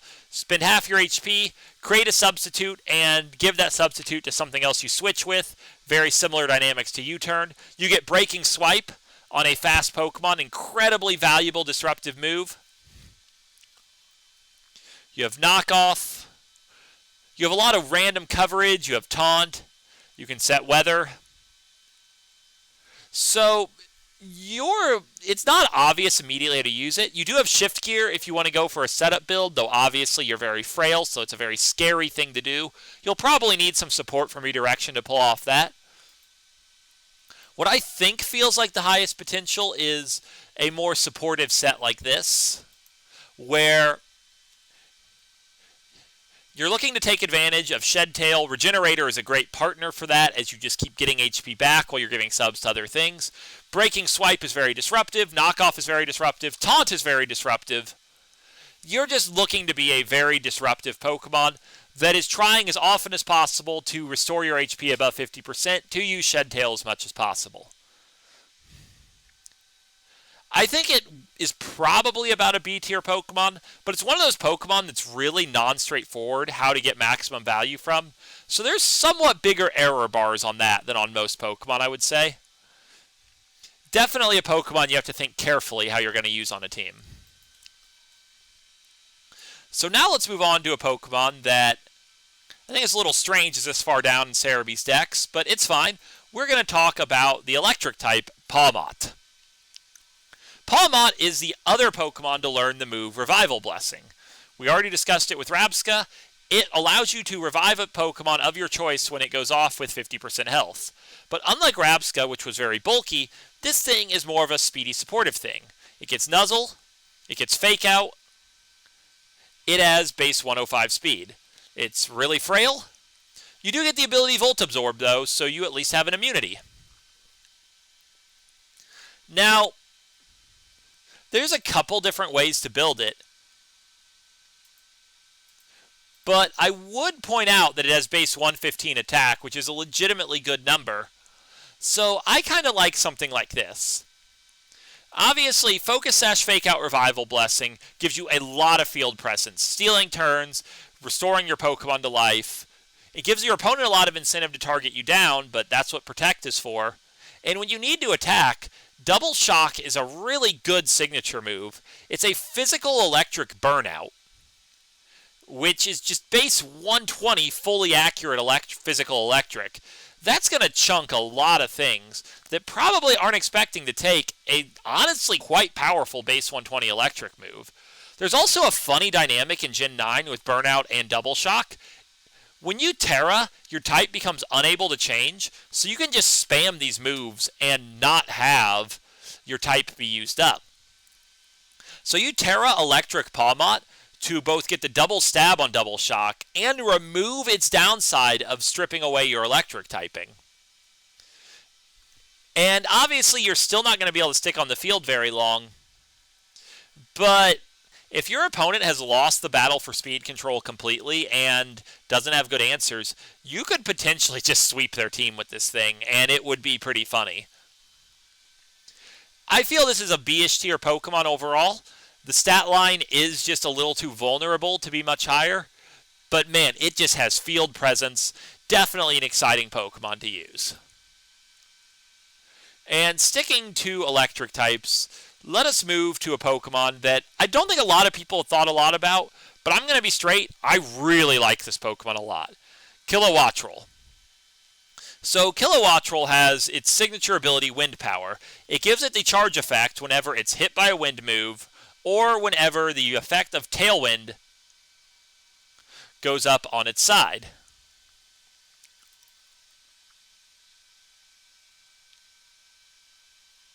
So, how does that work for Kilowattrel? Well, first off, you have base 125 speed, and base 105 special attack is plenty to use electric moves. And secondly, you learn Tailwind. It's somewhere in here, trust me you do. Yep, TM113 Tailwind. So, you use your base 125 speed to be one of the fastest Tailwinds in the format. The only faster Tailwinds are the priority ones off Talonflame and Murkrow. And after that, you immediately threaten an incredibly powerful Thunderbolt or Discharge, depending on your preference. Even better, you learn Endeavor, so if you get knocked down to Sash and your opponent isn't vulnerable to your electric moves, you can just use your base 125 speed Pokemon that is now under Tailwind to immediately Endeavor something down to 1 HP. Realistically, this is the only set this thing will ever run. You might replace Thunderbolt with Discharge. It depends on the team build. Obviously, if you're running it alongside something like Garchomp, Discharge is great. If you're not, then you probably prefer Thunderbolt. Either way, terrifying Pokemon. Can really just run things over while providing that speed support that every team is looking for. I think it's an A tier. Legitimately one of the best new Pokemon. Whew. This is really a lot of Pokemon. Sorry, my voice is getting a little tired, but I'm going to try to power through for you guys. And we're going to talk about a couple Pokemon that are naturally slightly less appealing. Bombirdier. So this is a weird Pokemon. It has two abilities that mostly do nothing, Big Pecs and Keen Eye. Then it has Rocky Payload, which just effectively gives you Rock-type stab. But it doesn't really do anything for you, because Bombirdier has a very questionable stat line with middling bulk, middling speed, middling attack, not much going. You're a dark flying type. I'll sum up this move pool in a quick way. It's thin. You do get dual wing beat. That's kind of neat. But there's just not much going here. The best I think you're ever going to do is relying on your middling bulk to try to run supportive with something like Knockoff, Parting Shot, Tailwind, Snarl. Because you're not running a rock move, your signature ability does nothing. So you're seriously running Big Pecs, which is a horrible ability, but you know, what else are you going to do? It's just, this isn't really good. It's not going to contribute a lot. A ton of other Pokemon can do it better. But you can kind of pretend like you're Mandibuzz. Like you're the world's poorest version of Yveltal. Yeah.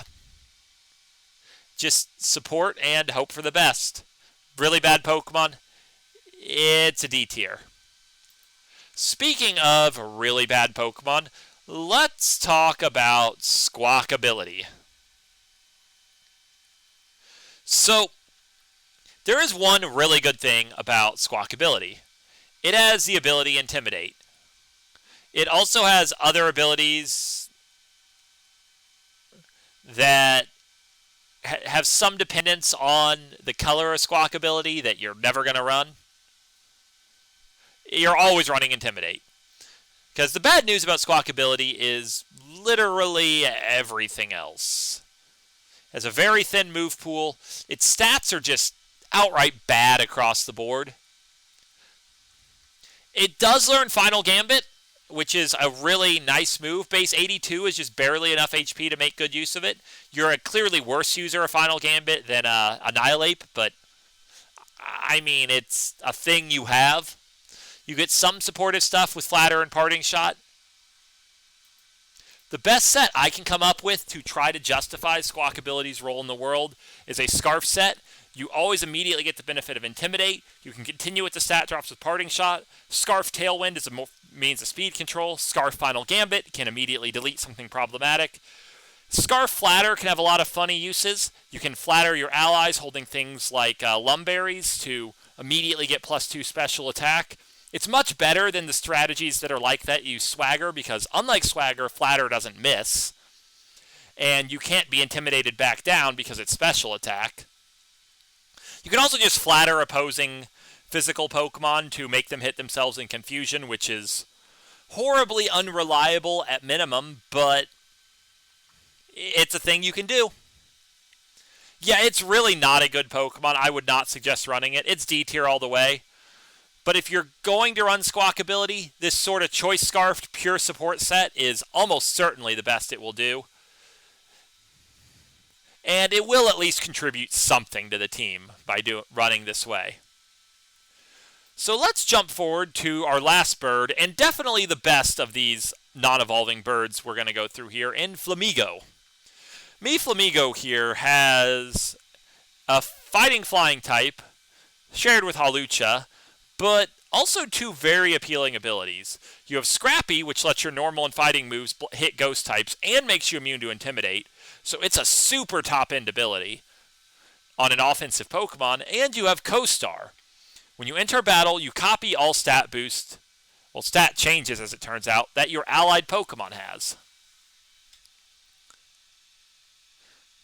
So there are two different sort of concepts to build around. You either build around Scrappy with a straightforward offensive set that takes advantage, or you build around Co-Star, putting it on a team with other powerful setup sweepers, and use Co-Star to pressure your opponent by having multiple setup sweepers fully active at the same time and try to run from there. Sort of the problem with Flamigo is that its stat line isn't very impressive. It's pretty frail. Base 115 attack is good, but not spectacular. Base 90 speed, again, not spectacular. It does learn some pretty good moves, Wide Guard and Quick Guard, Feint. Of course, you have that Stab Close Combat, very powerful, Brave Bird. You have some setup, but if you want to set this thing up, rely on Co-Star. You get Tailwind like most flying types. So with that, I would say the overall most appealing set is probably something like this with a Scrappy build. Wide Guard is just a good supportive move. Scrappy Feint lets you pressure ghost types in ways that they're really not used to being pressured. A lot of Flutter mains rely on Protect to stay alive in tough situations. Flamigo just steals that option from them completely. Scrappy Close Combat hits the overwhelming majority of the format quite well. And then Tailwind is just always a useful supportive option for speed control. This thing will have a lot of utility to you. It has a lot of downside. The stats really aren't there. Co-Star is very tricky to use because you have to switch it in and take that turn, and you also have to be supporting setup from its partner. Both of those, they're a little dubious, but they definitely have potential. I think it naturally profiles as a sort of C-tier-ish Pokemon. So with that, let us move on to a Titan Pokemon in Cloth. So, this is a Pokemon, I'm going to be straight, the stats aren't there. You look at this stat line, and you should be able to see, without even knowing anything else about the Pokemon, that unless it learns, like, Spore, it's not going to be good. It doesn't learn Spore. You have a good physical defense, you're super frail on the special side, your attack is middling, slightly decent, no man's land speed tier, it's just really bad. Your signature ability, Anger Shell, is interesting. When you drop below half HP, you get sort of a baby version of Shell Smash, where you only get +1 to your speed and attack stats, but your defenses go down by 1 still. Regenerator is a cool ability. This thing doesn't really make use of it well at all. Shell Armor is a cool ability. This thing doesn't really make use of it at all. Really, the only style of set that I can see working on this thing at all is something like this, where you rely on the whole Quake Slide idea with Rock Slide and High Horsepower for coverage. You're a pure Rock type, so you don't get Stab on the ground move, which is not great itself. Trying to stack some combination of Anger Shell, Trailblaze's +1 speed, which is the only speed boosting move it gets. It does not learn Agility or Rock Polish. At least I don't think it learns Rock Polish. Let me confirm that real quickly for you guys. Nope, doesn't learn Rock Polish. I don't know if Rock Polish is even in this generation, actually. But Cloth doesn't get it either way. Yeah, that and the Salic Berry that you're just kind of hoping your opponent triggers for you. Maybe you can get fast enough. If you really want to outspeed Fluttermane and Iron Bundle, you need +3. So good luck with that. You'll outspeed everything else with +2. So again, you need either the Salic Berry or Trailblaze. It's not good at all. It's very D-tier-ish. But with this thing's limited move pool and terrible stat line, I don't think you're going to do better than this set. Don't use Cloth, guys. But Pure Rock doesn't have to be a death sentence for a Pokemon. Let us talk about a surprisingly very good Pokemon. The saltiest Pokemon in the Pokedex, Garganacl. Garganacl has a signature ability, Purifying Salt. This is one of the best abilities I have ever seen in a Pokemon game. Purifying Salt makes you immune to all status effects, and it also gives you a free Ghost Resist. That gives you win conditions against just so many different things immediately, and is just an insanely good ability.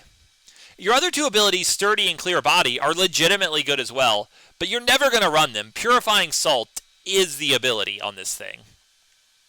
Also, just look at Garganacl's stats.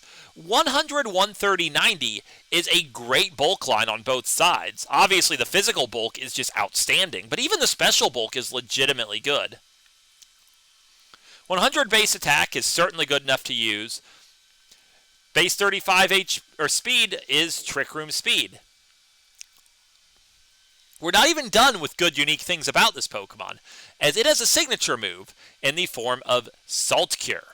Salt Cure is a very interesting ability, or move, wherein it inflicts residual damage on the opponent, kind of like hitting them with Fire Spin, though it doesn't trap them in. But it's a high amount. It's 1/8 every turn, except if they're a Water or a Steel type, in which case it's a 1/4, which is a lot. It's pretty much just an automatic in-game win condition against Water and Steel types, provided you can deal with their offensive threat to you. And with this thing's bulk and access to Recover, you are just the most natural Iron Defense Body Slam Pokemon in the world.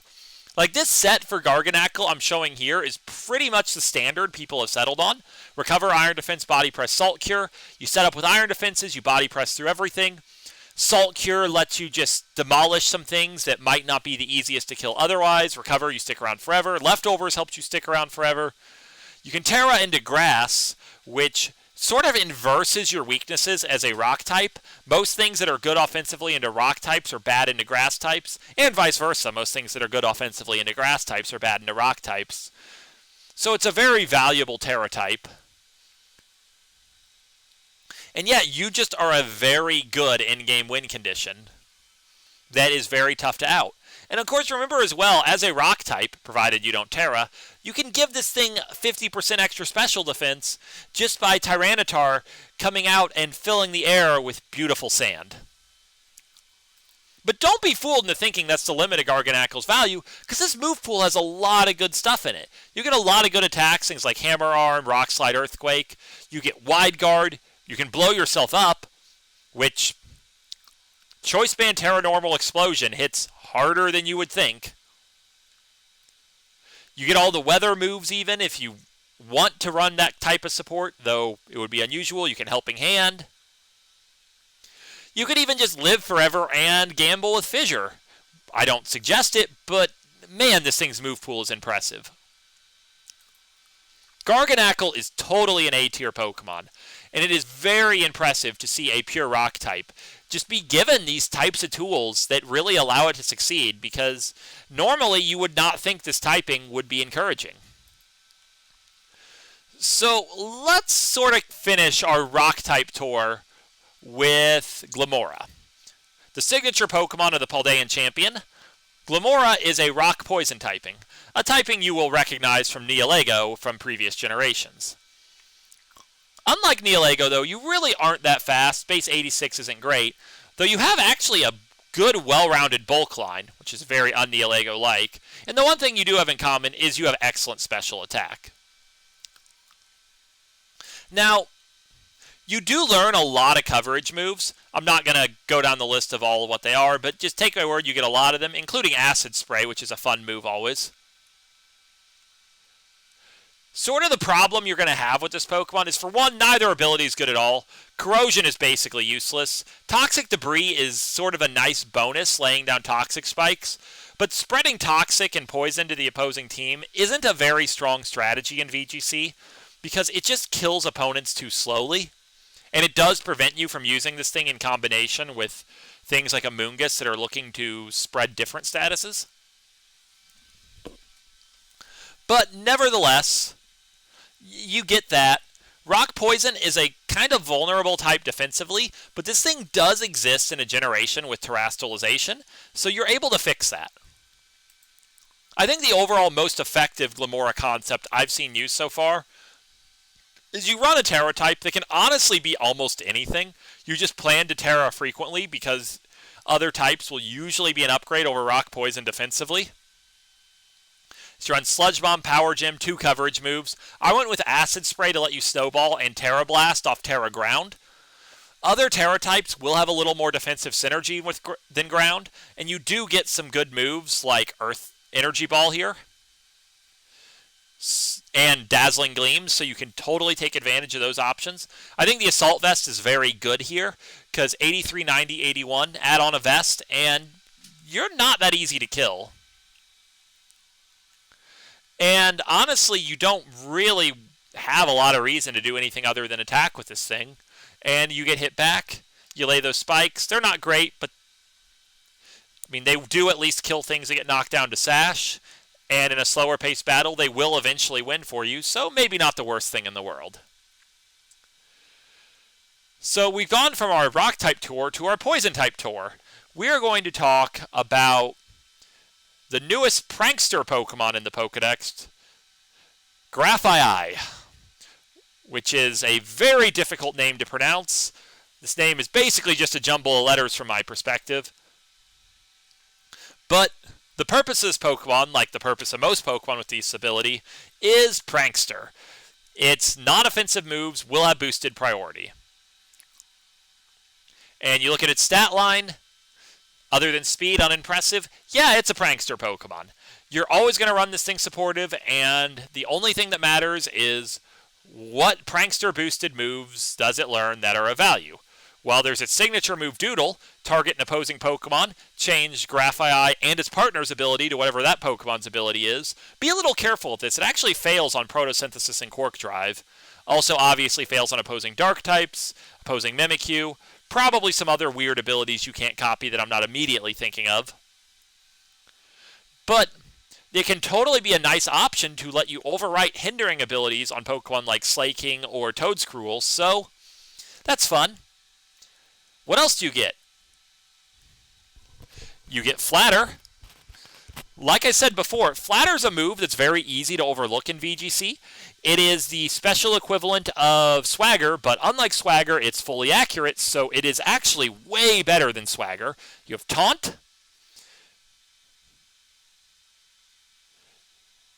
Going down the line here.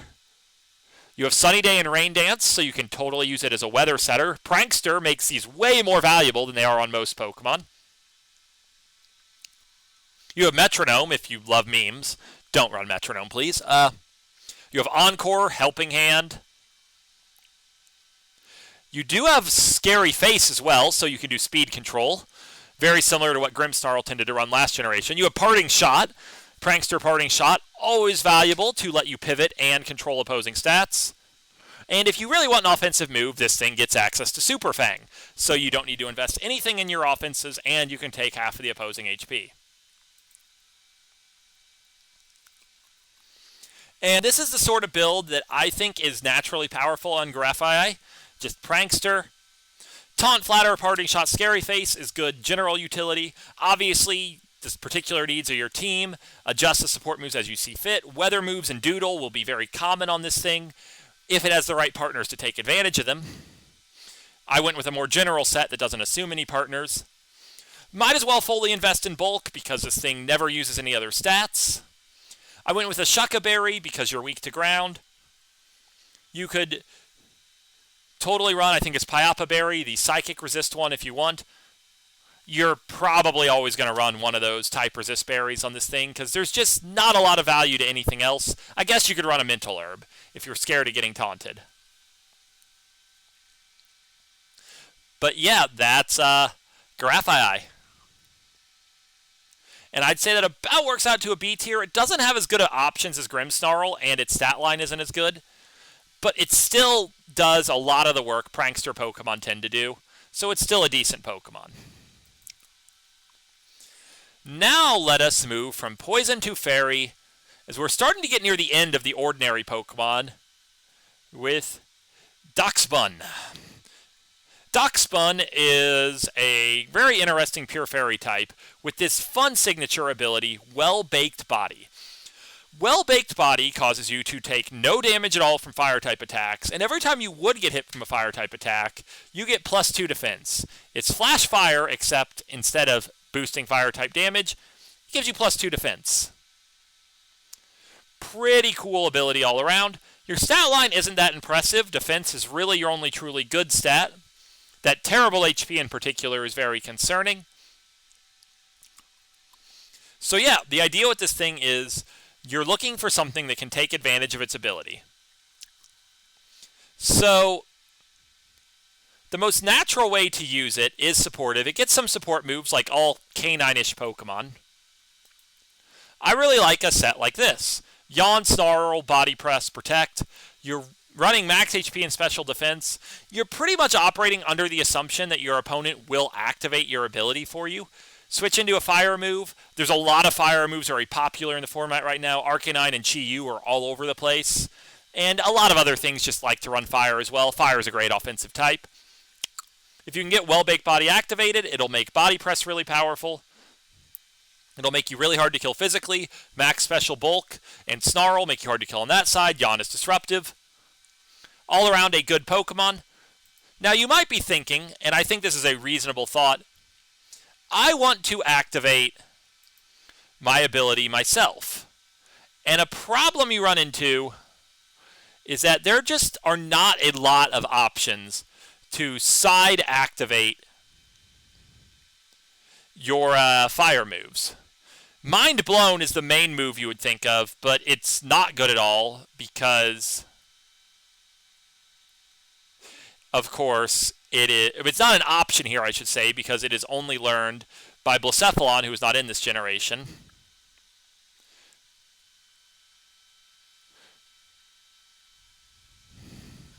Raging Fury hits selected target. There's one move, I'm trying to remember what it's called, that actually hits your partner.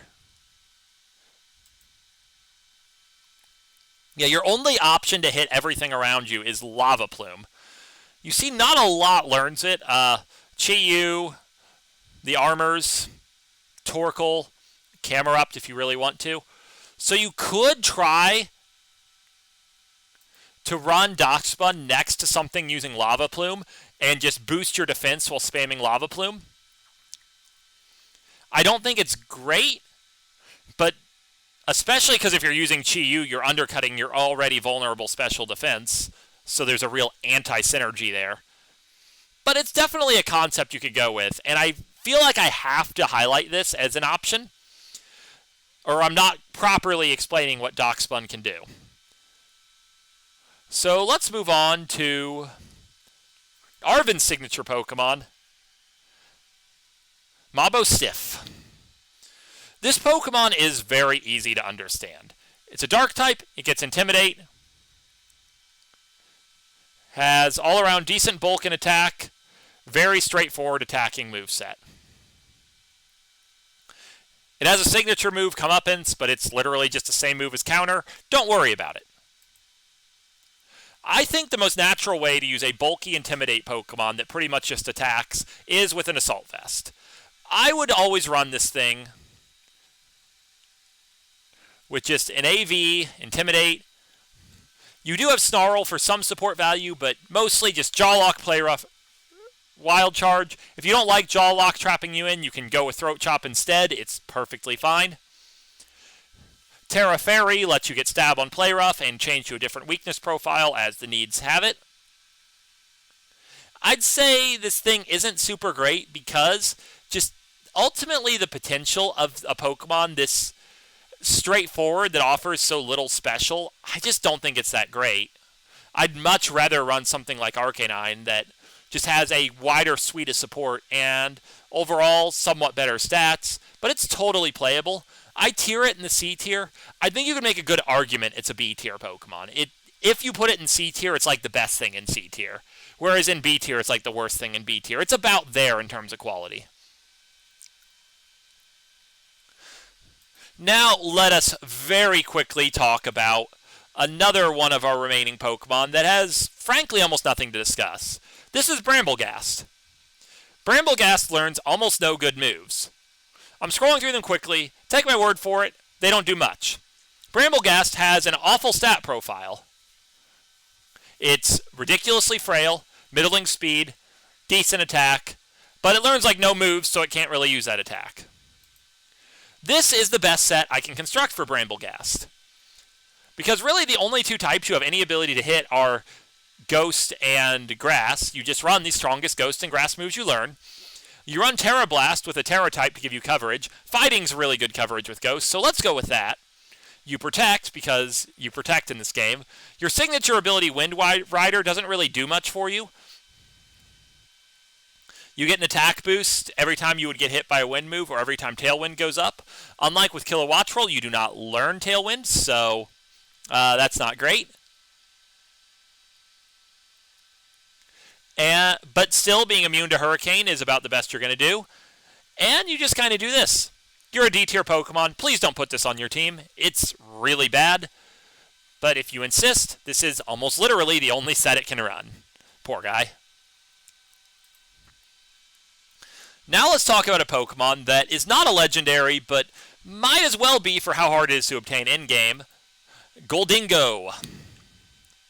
So, Goldingo is a Pokemon that is a Steel Ghost type, very appealing defensive typing, and offensive for that matter, with a signature ability Good as Gold, which is, funny enough, a strictly worse ability to Purifying Salt, but still great.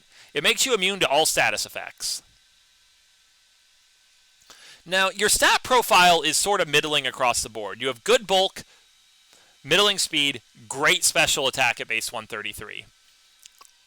And you learn some good moves, sort of basic special attacking options that you would expect. But you also have that signature move, Make It Rain, base 120, 100% accurate, spread damage, steel move, that does give you -1 special attack. So it's like a mini overheat downside. And you do get Nasty Plot as well, so you can totally run this thing as a setup sweeper. In fact, this is about the concept I think is the strongest for Goldingo. In this format, base 84 speed is really not fast. It's a very high-speed format, but you have the bulk. You can totally just run max HP with max special attack. A lot of times you're just clicking Shadow Ball and Make It Rain. You could go for a coverage move. It gets Thunderbolt. But I really like Nasty Plot to potentially just threaten a massive snowball. And I like something like a Colbur Berry on this, because you really don't have that many weaknesses. Dark's all over the format, so just cutting the damage from a Dark move before you let out a devastating Make It Rain could really win you a game very easily. This is an A-tier Pokemon. I really like it. I think it's going to have a lot of appearances in the meta. Honestly, it's being really slowed down right now for how obnoxious it is to obtain in-game. But I think people are finally getting around to farming enough coins to really give this guy the exploration he deserves. Now, we're going to stick with the theme of types being a little clustered here. We're going to skip the Paradoxes and Ruin Pokemon for now. I'll be back for them at the end. And we're going to move on to Tinkaton. So Tinkaton is a Pokemon that has a lot going for it. It is a Fairy Steel type. This is a typing you will recognize from Klefki, but more notably from Zacian. Incredible offensively, incredible defensively. You have the own tempo ability. You can't be intimidated. Your signature move, Gigaton Hammer, is a base 160 fully accurate Steel-type move. You can't use it twice in a row, but you can still use a different move. It's not like Hyper Beam that locks you into recharging. You get Fake Out. You get Feint. Your stat line is really, really disappointing. Base 75 attack is just not good enough for what this Pokemon wants to do. You have okay bulk. 94 speed is pretty decent for this Pokemon's archetype. Base 75 attack, it just lets you down. And you might say, well, just run pure support. It doesn't get enough moves for that. Like, Fake Out's great, Knockoff's great. It's not like you're setting Trick Room or Tailwind. You need to get value from the offense of Gigaton Hammer. You still kind of can, because base 160 is still strong, even with base 75 attack. But if I want to use an attacking Pokemon with base 75 attack, I want to use Maushold, where it's a base 300 move instead of a base 160 move. And yeah, Fake Out's cool on Tinkaton. Maushold has Follow Me, that's even better. So I don't really think this thing has great competitive potential. It does have some value. It is a C-tierish thing and not a D-tierish one, but yeah. And realistically, a set like this is the best you're going to do. Again, I don't trust 94 speed in this format. I'd rather build bulky. Tinkaton does have the stats to be bulky. Max HP, AV, Fake Out Feint, Gigaton Hammer. Play rough just for something to click in the turns between Gigaton Hammering. Any turn you don't need Fake Out or Feint, and you're allowed to, you're probably just going to Gigaton Hammer regardless of typing. Play rough will do really sad damage, but, I mean, you just needed a fourth attack. So let's move on to the armors. Skipping past the unevolved one. Let's start with Armorogue. So when I was originally going through all the Pokemon in Paldea, I totally overlooked the armors. Overlooking Armorogue is a huge mistake. This thing is just great. For one, it has Flash Fire. Very good ability. You're immune to fire. A lot of teams are running high-power fire moves, so having a super safe switch-in, it's a great thing. This thing is a Trick Room setter. That's always very good. It also gets Wide Guard and Ally Switch. Its stat line is legitimately impressive. 85, 180 is kind of bulky. 125 special attack is truly strong. You're the only Pokemon in Scarlet and Violet that gets Expanding Force, so you can get that synergy with NDD if you go for that. You have a powerful signature attack in Armor Cannon. It's basically a special fire close combat. That's just great. You get other things too, like you get Will-O-Wisp, like you get Taunt, you get Helping Hand. You can do a lot with this Pokemon. It is just a very good defensive stalwart. I think most of the time you'll see a set that looks something like this, where you're a Trick Room setter that also runs offense, so you kind of have that dual role there. I like the Covert Cloak on this thing to avoid Fake Out. You could run any number of items. They would all be effective. And, of course, Bulk and Special Attack, very natural build, especially on a Pokemon that's so often going to be setting Trick Room. Investing in your speed would be a bit of an odd decision. But you could go a lot of different ways with this. It really depends on the needs of your team. I would categorize this as an A-tier Pokemon. It's just definitely going to be one of the most common Trick Room setters in the format. Honestly, after Farigiraf, I think it's the second best thing that gets the move. And that just matters a lot. So let's talk about our other armor, Cerulean, the one you get in Scarlet version. You still have Flash Fire. You have Fire Ghost as a typing, which is overall somewhat better than Fire Psychic. Your stats are kind of worse overall. You're still kind of bulky, but not as bulky. You're a little faster, and you're a physical attacker instead of a special attacker. The big downside is it doesn't get Trick Room, so this is not a setter. It also doesn't get Wide Guard, though it does still get Quick Guard if that's your thing. Still gets Ally Switch, so you can live that life. But it does have a much better signature move. Bitter Blade is a base 90 physical fire drain punch. You can do so much damage and heal just way more HP than makes sense with this move. Another cool thing is this gets Stab Shadow Sneak off a very respectable 125 base attack. Fun fact, no bulk Flutter Mane is one-shot by Spell Tag Shadow Sneak from Max Attack Cerulean. On that note, let's talk about a Cerulean set, shall we? I saw this set online, and I really liked it. You run that spell tag to get the extra damage from Shadow Sneak. Phantom Force works great as an option when you need that extra ghost power. And Bitter Blade is just an all-around great option, and Fire Ghost together have really good coverage. You always like to find a slot for Protect, very easy to do on Cerulean. You run kind of a bulkier build to really maximize how much you can abuse Bitter Blade. You could run Terra Fire to make Bitter Blade even stronger. I prefer Terra Ghost. That way, even if you get intimidated, you can still get that one-shot on Flutter Mane. Flutter Mane is arguably the best Pokemon in the format. Focusing on that matchup and being a counter Pokemon is 100% totally worth it. So, I think this has a lot of possible utility. You are kind of Intimidate bait otherwise. You're just kind of a straightforward attacker. You're not as good as Armorogue overall for team builds. I think you're more B-tierish and A-tierish, but you're a B-tier with potential. A Pokemon you feel good about putting on a team. So let's talk about a Pokemon you don't feel good about putting on a team. A Pokemon that I personally enjoy laughing at. Toedscruel. So, Toedscruel has a really good combination of things. You have base 100 speed. That's pretty fast, especially with a Choice Scarf.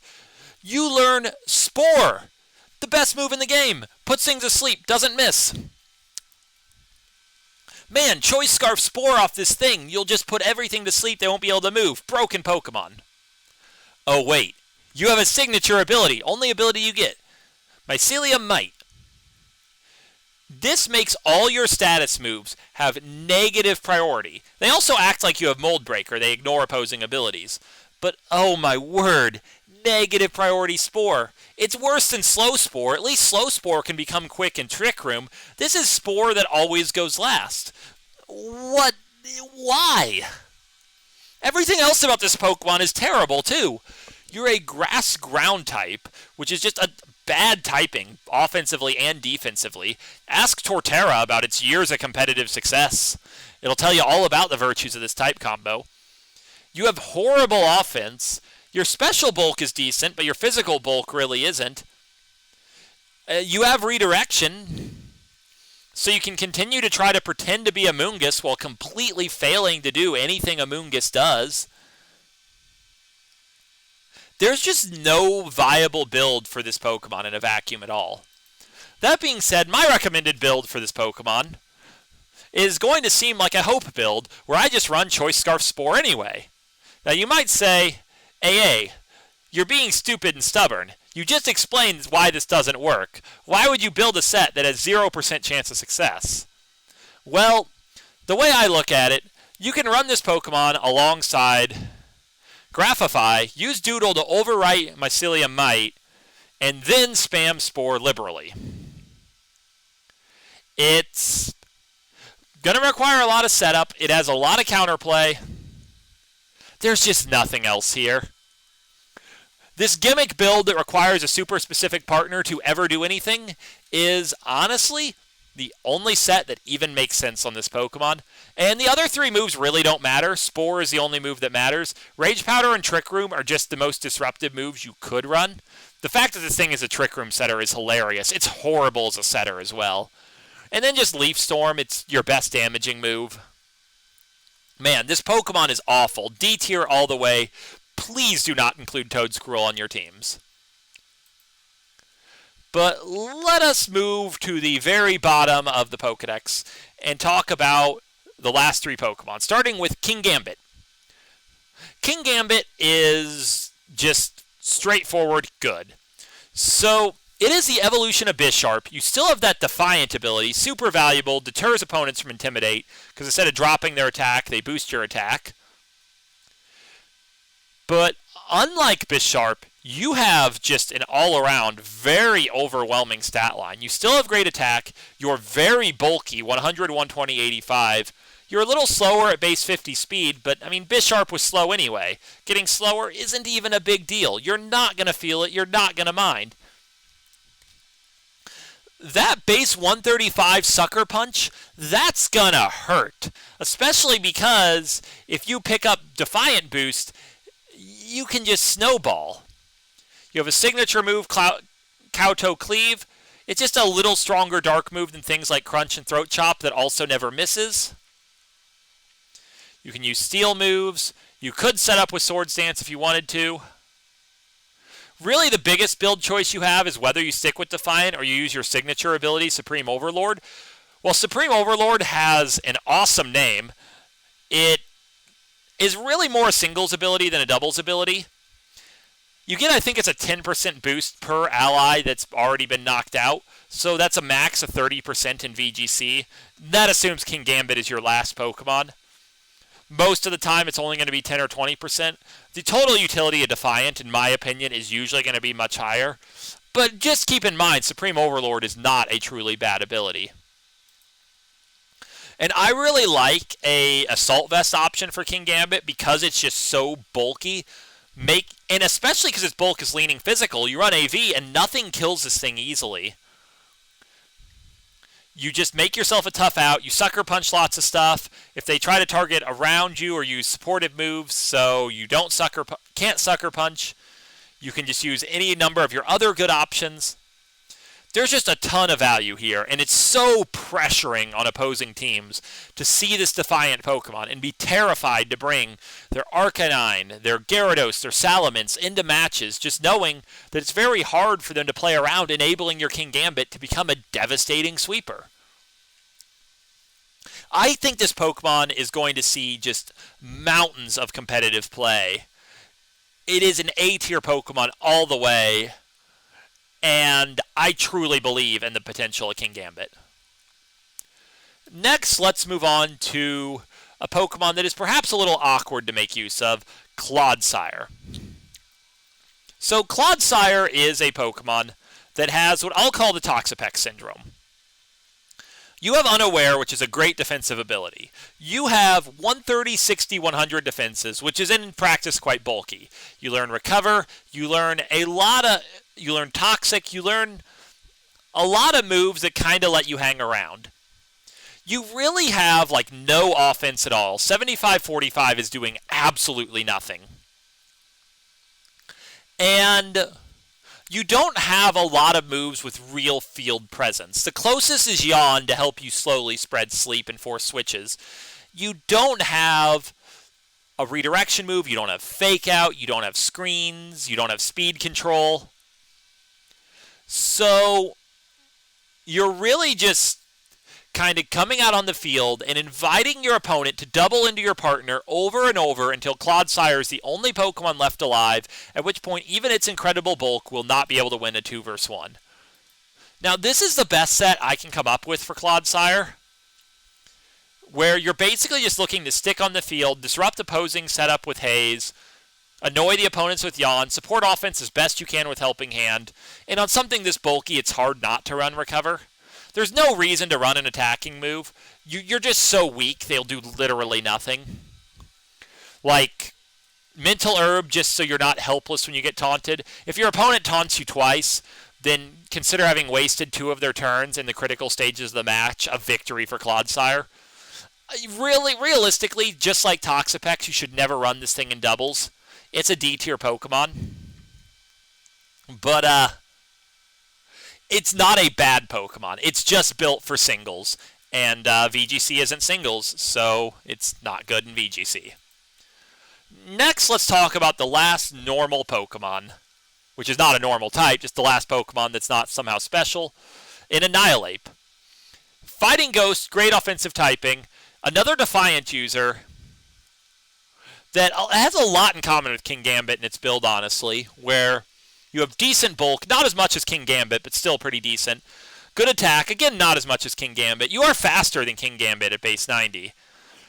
Now, I've compared it to King Gambit so much, I'm going to spoil my assessment right here. I think this Pokemon is often hard to justify on teams, not because it's bad. It's actually quite good in a lot of ways, but just because King Gambit is better and is also an option. This does cover different typings in Fighting Ghost instead of Steel Dark, and you do have Final Gambit off a very good 110 base HP for Final Gambit with viable 90 speed. So Choice Scarf Final Gambit is very much a set that has value here.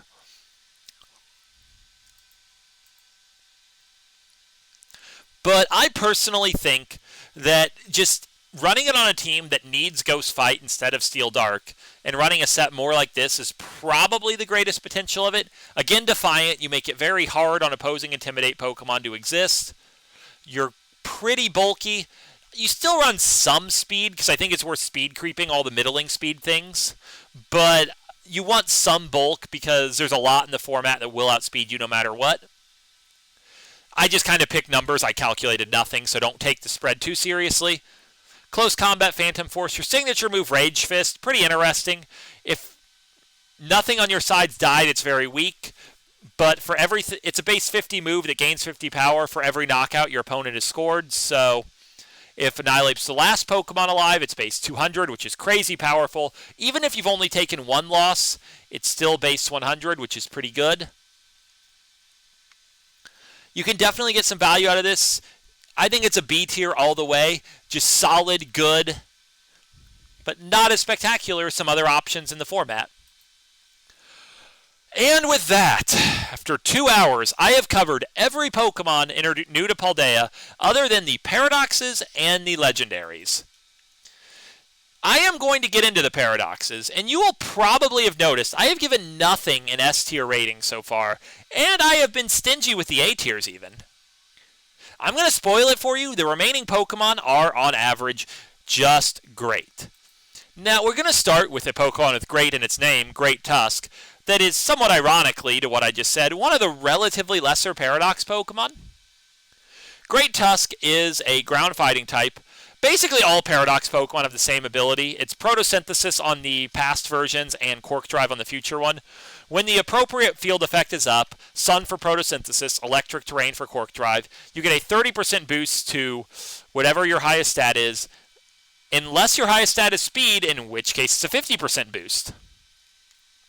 You can also hold the item Booster Energy to, as long as you're out on that switch-in, get that boost automatically. It's a really good ability. You almost always are going to want to run at least one Paradox Pokemon on any team just to take advantage of that sweet, sweet booster energy.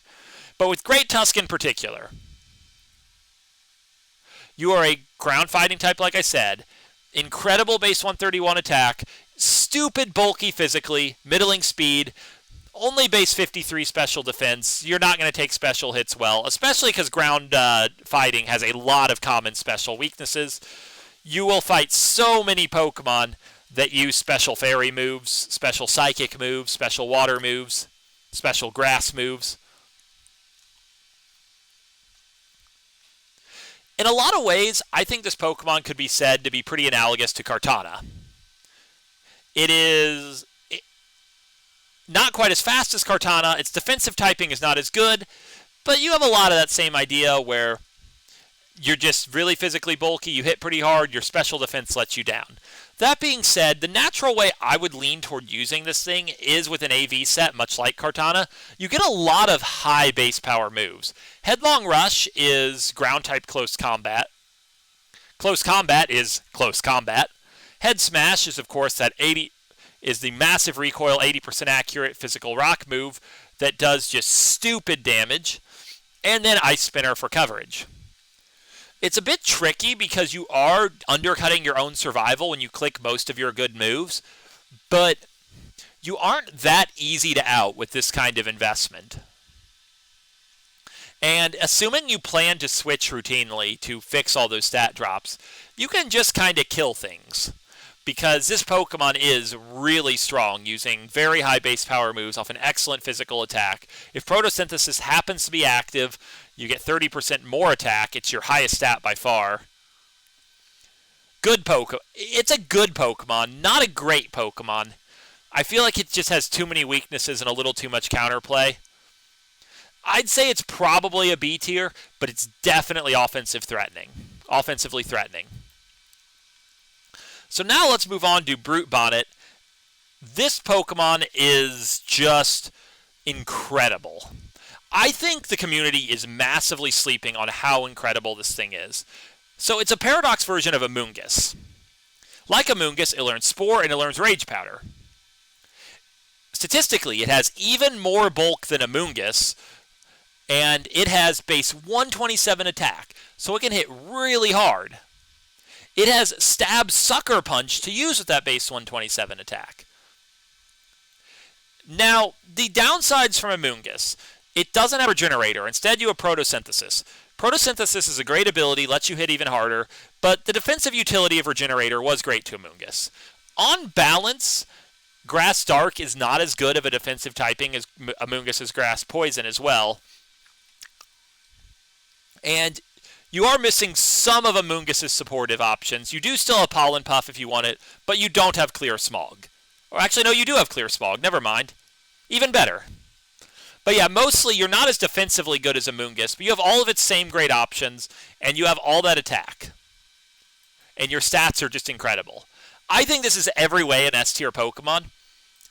The choice between Brute Bonnet and Amoonguss is going to be a choice a lot of teams go back and forth on.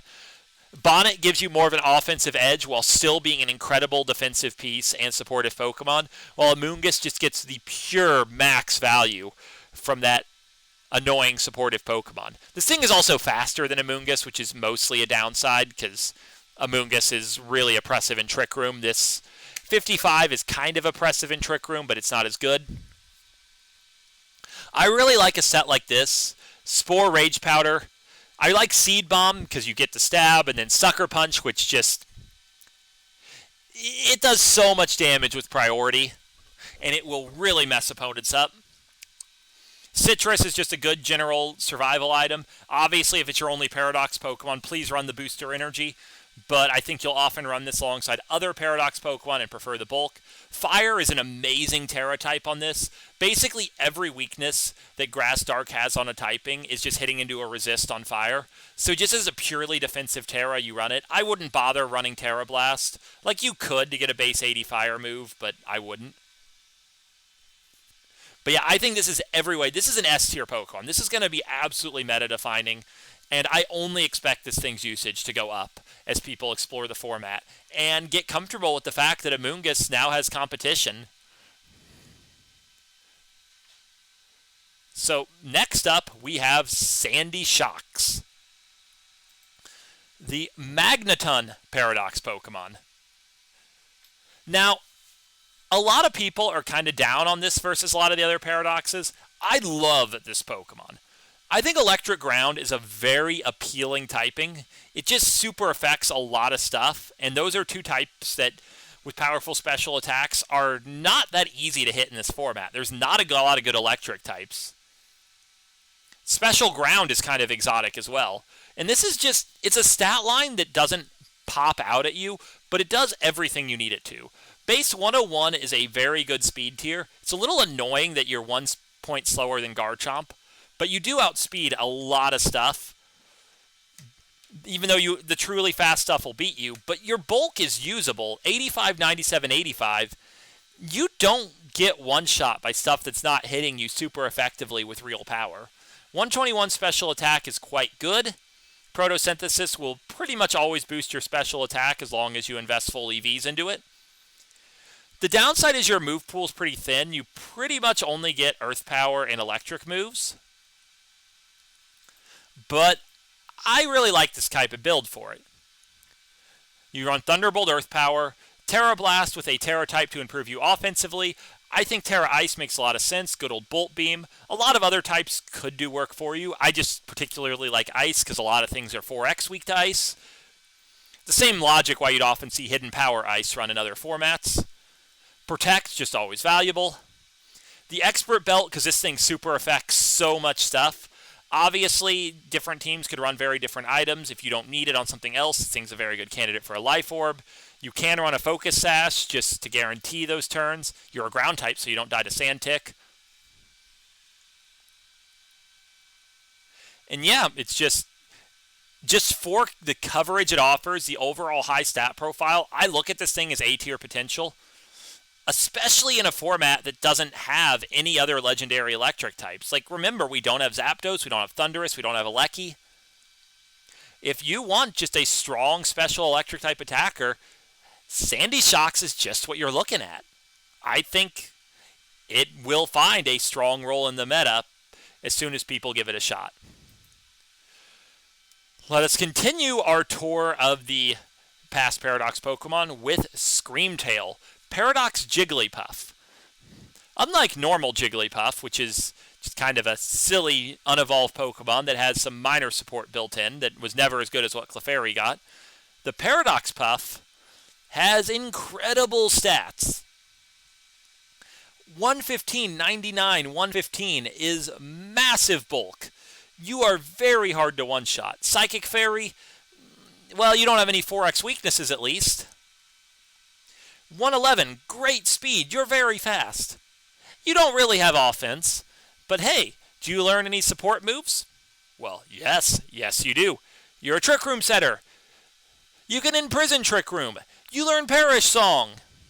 You learn Screens.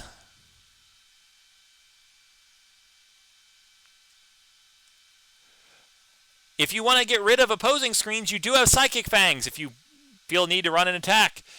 You get Howl if you want to use it to set up your partners for offense.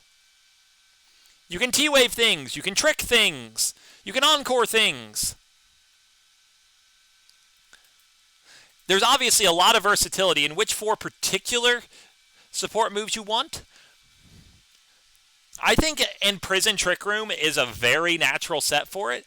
So you can kind of look at a matchup. If the opposing team is faster than you, you set Trick Room. If they're slower than you imprison Trick Room and prevent them from running their own Trick Room. Helping Hand gives you a consistent contribution to the offense. Protect is just a move I really like. This thing doesn't really need Protect. It's not that bad if people target into it because it's so bulky. You could easily run another support move, and in fact often would.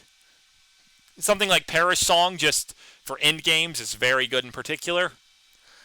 Because you're so hard to kill, the Rocky Helmet just to spread chip damage onto the opposing team is a great item for this guy. But, I mean, you can run just about any bulky item you want. You can even run Booster Energy, which on this particular set would boost your special defense. But obviously, I would always give Booster Energy to really just about any other Paradox Pokemon before this. But yeah, Screamtail, A-tier potential, great support. Let us jump forward to Fluttermane. Fluttermane is a Pokemon that anyone who has followed VGC, or really any competitive Gen 9 so far, probably is pretty aware of. This is the single most dominant Pokemon in the early meta. Its stat line should immediately tell you why. You have base 135 special attack and speed. You also have base 135 special defense, which is kind of cool. You're a Ghost Fairy type. Incredible typing offensively and defensively. Base 135 speed has this game warping effect as well. If you run max speed Timid and a Booster Energy to activate your Photosynthesis, or you're just in Sun, either way, you have effectively a base 135 speed Pokemon with a non-choice locking Choice Scarf. You outspeed everything. Even Choice Scarf Pokemon with good base speeds you outspeed. Even a lot of things with like weather speed boosts like Slush Rush or Chlorophyll, you outspeed. And you're really offensive, remember, base 135 special attack. This thing has a good move pool. Like you have Shadow Ball, Dazzling Gleam, Moonblast, Icy Wind if you want that speed control. You have Power Gem, Energy Ball and Mystical Fire for coverage if you want them. You can Perish Song. It has in both Trick Room and Imprison, so you can set Trick Room, you can lock down Trick Room. You learn Taunt. Unlike most Ghost types, you don't actually learn Will-O-Wisp, though you do learn Thunder Wave for some reason. You get T-Bolt. There's a lot of different sets you can run. The standard Flutter Mane you'll see the most often is this. Max, I marked it as Special Defense. Obviously, it should be Special Attack. That was just a typo. Yeah, max speed, max special attack. You run Timid, you run the Booster Energy, you get faster than literally everything other than one other Paradox Pokemon we'll get to later. Shadow Ball and Dazzling Gleam are your main offense. You almost always want Protect because you're extremely frail physically, even though you can kind of take a special hit. The fourth move, you can run almost any of your good options. I like Moonblast, especially on Terra Fairy. Terra Fairy is very good because it lets you take Sucker Punches a lot better by turning Dark into a resistance. A lot of things will want to Sucker Punch your Flutter Mane. And it also helps you win the Flutter Mane Mirror Match by removing your Ghost weakness. Terra Ghost is fine.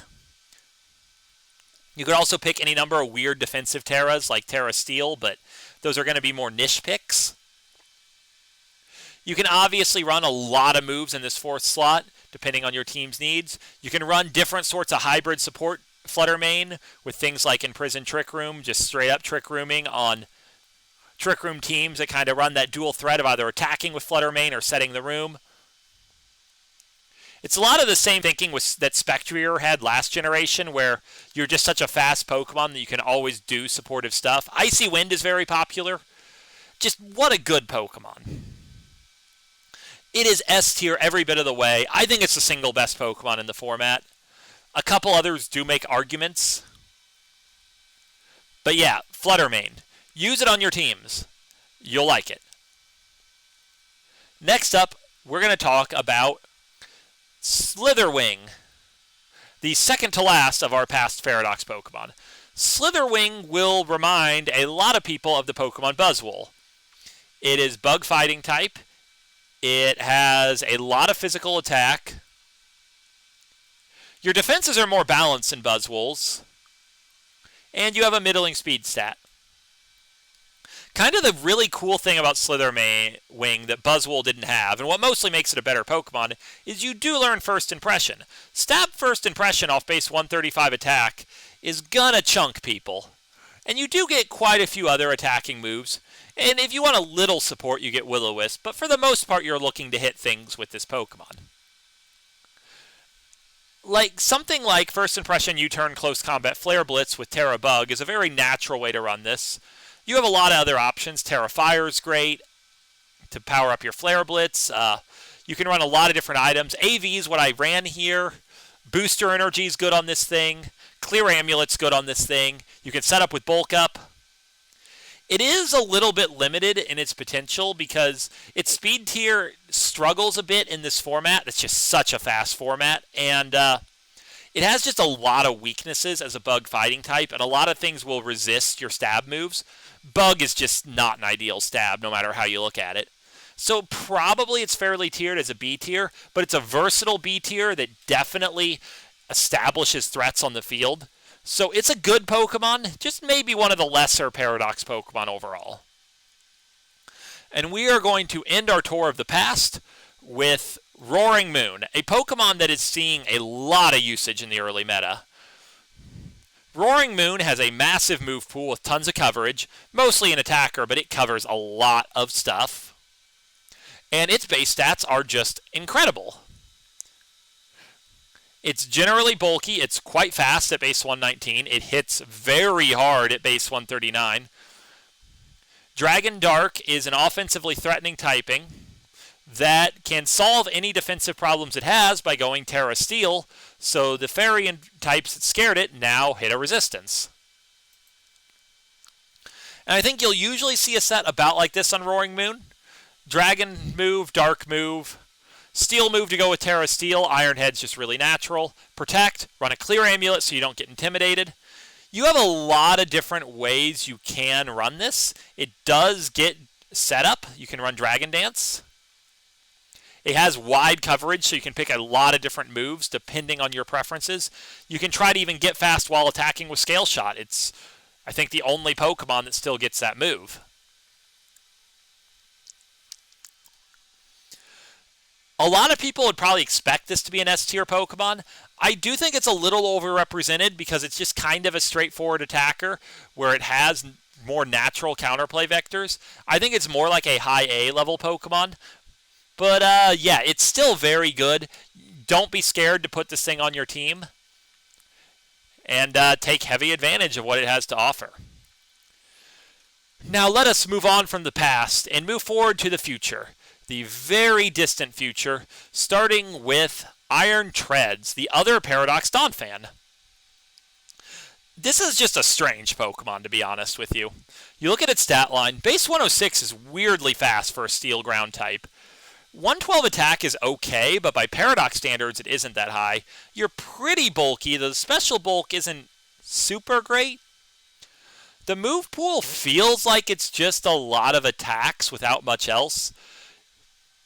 You kind of wonder, what do I even do with this thing? I ran into one player online who had a speed control Iron Treads, and I actually think was a really smart idea. The thing is, with base 106 speed, slap on a Choice Scarf, you outspeed most of the format. You're not that easy to kill, even if you don't invest in your bulk, and you just kind of bulldoze a lot. You can Rock Tomb if you need to slow down a flying type. You have Iron Head and Ice Spinner for coverage, but really you're just kind of looking to use this thing to lay down bulldoze speed control and enjoy it being a tough out that still does okay damage, and then kind of go from there. It's not as exciting as a lot of the others. I think it's very B-tierish, but there's definitely a value here, and I definitely can believe there's other ways to build this thing that would be effective. I just find its overall toolkit pretty non-intuitive, so I can't think of anything better, and I wish I knew the name of the player who came up with this concept, because it probably would not have occurred to me, but it's the best build for Treads I've seen so far. Let's move on to Iron Moth, the other Volcarona. So this Pokemon, at first blush, looks absolutely incredible. Fire Poison, amazing offensive typing, just so much coverage, kills so many dangerous things. 140 base special attack, you're a hammer. Base 110 speed, you're really fast. The bulk is usable. What's the problem? Man, this thing's move pool lets it down. Unlike Volcarona, it doesn't get Quiver Dance. Okay, you kind of expect that. What you don't expect is it doesn't get Sludge Bomb. Why does the fast offensive poison-type special attacker not learn Sludge Bomb? It is just devastating to this thing that doesn't get it. You do get Acid Spray. You get Sludge Wave, which is the spread damage poison move that also hits your own side. Your move pool isn't really that big otherwise. You get like Energy Ball and D-Gleam. You get a bunch of fire moves. Hurricane if you want to live that life. I think if you want to maximize this Pokemon, you basically just accept that you need to build your team around being able to soak up Sludge Wave. Partner it with Steel types with lots of things with Protect. Heat Wave, Fiery Dance, which is a good single target attacking move that also powers up your future moves. Sludge Wave, Protect. Run that booster energy. Make that special attack really high. And just try to make the Moth work. It is dangerous. It's A-tier's levels of offense even still. But you'll always be just a little sad you just don't have Sludge Bomb, because it would be so nice. And it's honestly just a little weird you don't get it. Now let's jump to these Iron Hands. Oh my word, this Pokemon. Yeah. You are base 154 HP. With 108.68 on your bulk stats otherwise, you are so bulky. Base 140 attack, you hit so hard. You're slow, whatever. You're based off Hariyama. Do you still have Hariyama's tools? Well, let's see. You have Fake Out. You have Belly Drum if you want it. You don't have Mach Punch. You have a ton of fighting moves, including Drain Punch in close combat. Because you're an electric type, you have Wild Charge. You have Ice Punch for coverage. You have Play Rough for coverage.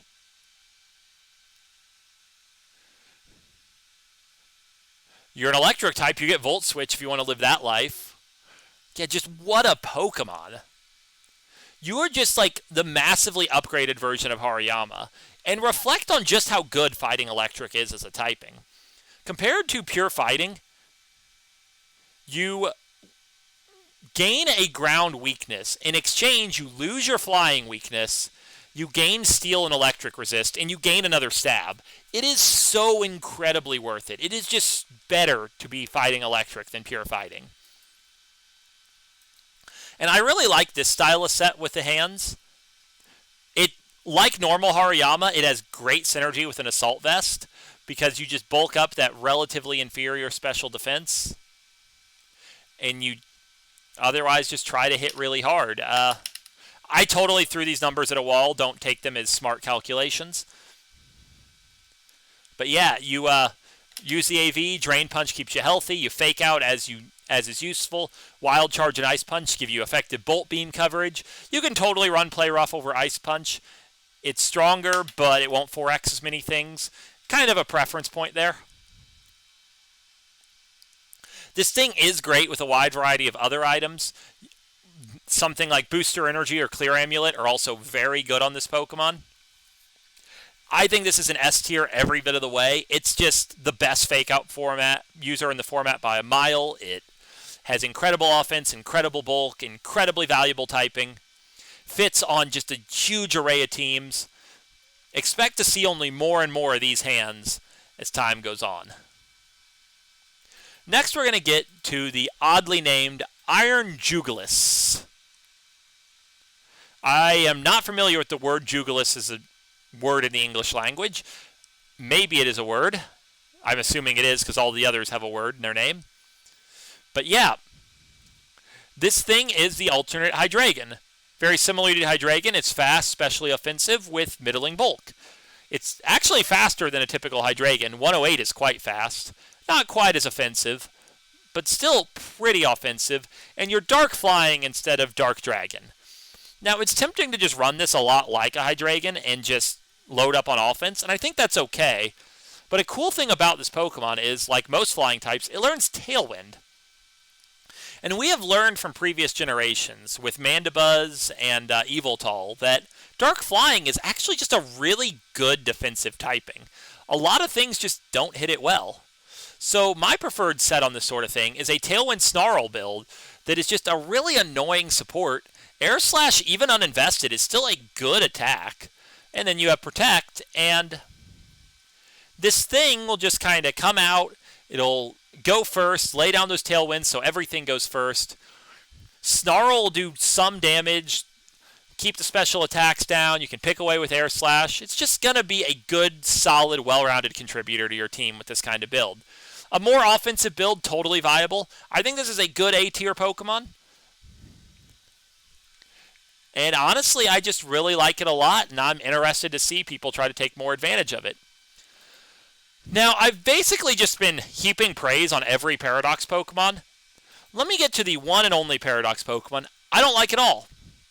These Iron Thorns, Paradox Tyranitar. So, in a vacuum, it's not really that bad. Rock Electric is realistically about as good of a defensive typing as Rock Dark, which is to say not very good, but workable.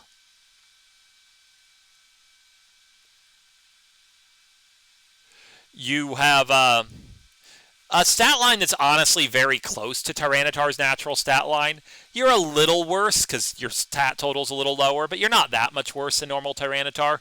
Your move pool is nearly identical to Tyranitar's, and you traded Sandstream for Quark Drive. The problem is, everything I listed is a downgrade from normal Tyranitar. This is literally just Tyranitar minus. Turns out, Godzilla is better than Mechagodzilla. I think Godzilla beat Mechagodzilla in the movie. I don't know, I don't watch many movies. But yeah, like Tyranitar, it pretty much just has big stats and learns attacking moves. The best build you're going to find is something like this. Like, this is based off Scarf Tyranitar, which is one of many T-Tar builds. It does learn Volt Switch, which is kind of cool. Lets you pivot it, though off base 70 special attack, it's not really for damage. It's only a option pivot sort of move. But yeah, I don't like it. I would basically always run a normal Tyranitar. And you can adapt almost any typical Tyranitar set to this thing. Just know you don't get your sand, and sand is great. We love sand. Tyranitar without sand is a sad boy. Honestly, I would kind of rate this as a C-tier Pokemon just because I don't see any reason you would put this on a team. But, I don't know. Maybe other people see more value here than I do. Let's move on to a Pokemon that is a really funny Pokemon. I think a lot of people like to kind of laugh at what it is, but man is it good. It's Paradox Delibird, the Iron Bundle. Remember how I talked about the base 135 speed on Fluttermane and how dominant it was with that speed boost from Booster Energy? Iron Bundle is base 136. It outspeeds Fluttermane. It's the single fastest Pokemon in the format when you factor in the effect of Quark Drive. Base 124 special attack's also great. Its physical bulk is even somewhat okay. Like, the HP is dreadful, but the defense makes up for it. You'll die to basically any special hit. Your move pool's pretty thin. It's pretty much just ice moves plus Hydro Pump. You don't even learn Surf. That's unfortunate. You don't really learn any coverage. Your support move pool basically ends at Icy Wind, Helping Hand, and Taunt, but whatever. None of that really matters. You're on your Booster Energy. Blizzard, Freeze, Dry, Hydro Pump, Protect. This moveset is kind of designed around the idea you have an Abomasnow on your team to both give you a 50% defense boost, so you won't get one-shot by anything other than like strong, super effective physical moves, and make your Blizzards fully accurate. If you don't run Abomasnow, that's fine. Just run Ice Beam over Blizzard. You don't really have anything else you'd run anyway. Freeze Dry, Stronger Ice move, Water move is really good coverage. You have Stab on everything. You outspeed everything. What more do you want? Great Pokemon. Totally S tier. And then we have our last Paradox Pokemon, the Iron Valiant. It is the Paradox Gallade. Has a lot of design elements from Gardevoir as well. It's a pretty interesting Pokemon. Fairy Fighting is a very interesting and unique type combination. Its stats are big but very inefficiently distributed, where you have massive attack and special attack. But unlike a lot of Pokemon like this, things like Cacturne, Camerupt, and Scovillain that just don't work, this Pokemon has enough total stats and is really fast. So you actually can just use this to be really flexible. It's very viable to build this thing as a fast physical sweeper or a fast special sweeper. It has a massively diverse move pool with pretty much all the options on both sides you would expect. It also learns a lot of support moves. It learns Imprison, Trick Room, it gets Taunt, it gets Wide Guard and Quick Guard, you can knock people off, it has Feint. So this thing has like nearly infinite versatility. So I feel almost silly giving a set because the versatility is the point. This is a sample good set where you just run Moonblast Aura Sphere, go as a special sweeper for coverage. You set yourself up so your Booster Energy does boost your speed with Quark Drive, so you outspeed everything other than Fluttermane and Iron Bundle. Use Icy Wind for speed control, and of course Protect. Icy Wind also off the special attack, which is heavily invested, will do real damage. You can use tons of different coverage options. You could go physical. You could use different supportive moves, like Wide Guard is great on this thing. This thing can be a Trick Room Imprisoner. It can be a Trick Room Setter that'll surprise people and can kind of work on hybrid Trick Room. Sky's the limit with this thing. I think it's a solid A tier. It doesn't excel enough in any one role to really threaten to be S tier, but the sheer versatility, this is an effective Pokemon. That leaves us with only our Ruinous Quartet. I am going to start with Ting-Lu, the Ground Dark one. This one is the one that all the Ruinous Quartet have these Blank of Ruin abilities that lower the stats of all Pokemon in the field other than themselves by about 30%. This is the one that lowers special attack. Your partner, both enemies. Ting-Lu is very slow. It's Trick Room slow, base 45 speed. Very, very bulky. That base 155 HP is great. 125, 80 on the other defenses, just great. Remember that base 80 special defense is being effectively magnified by your ability. Anything that's hoping to special attack is hitting through Vessel of Ruin, which is lowering their special attack by 30%. You're a physical attacker. Your move pool is mostly just physical attacks. You get a few supportive things like Snarl. All the Ruin legendaries get Ruination, which is just a Dark-type Super Fang.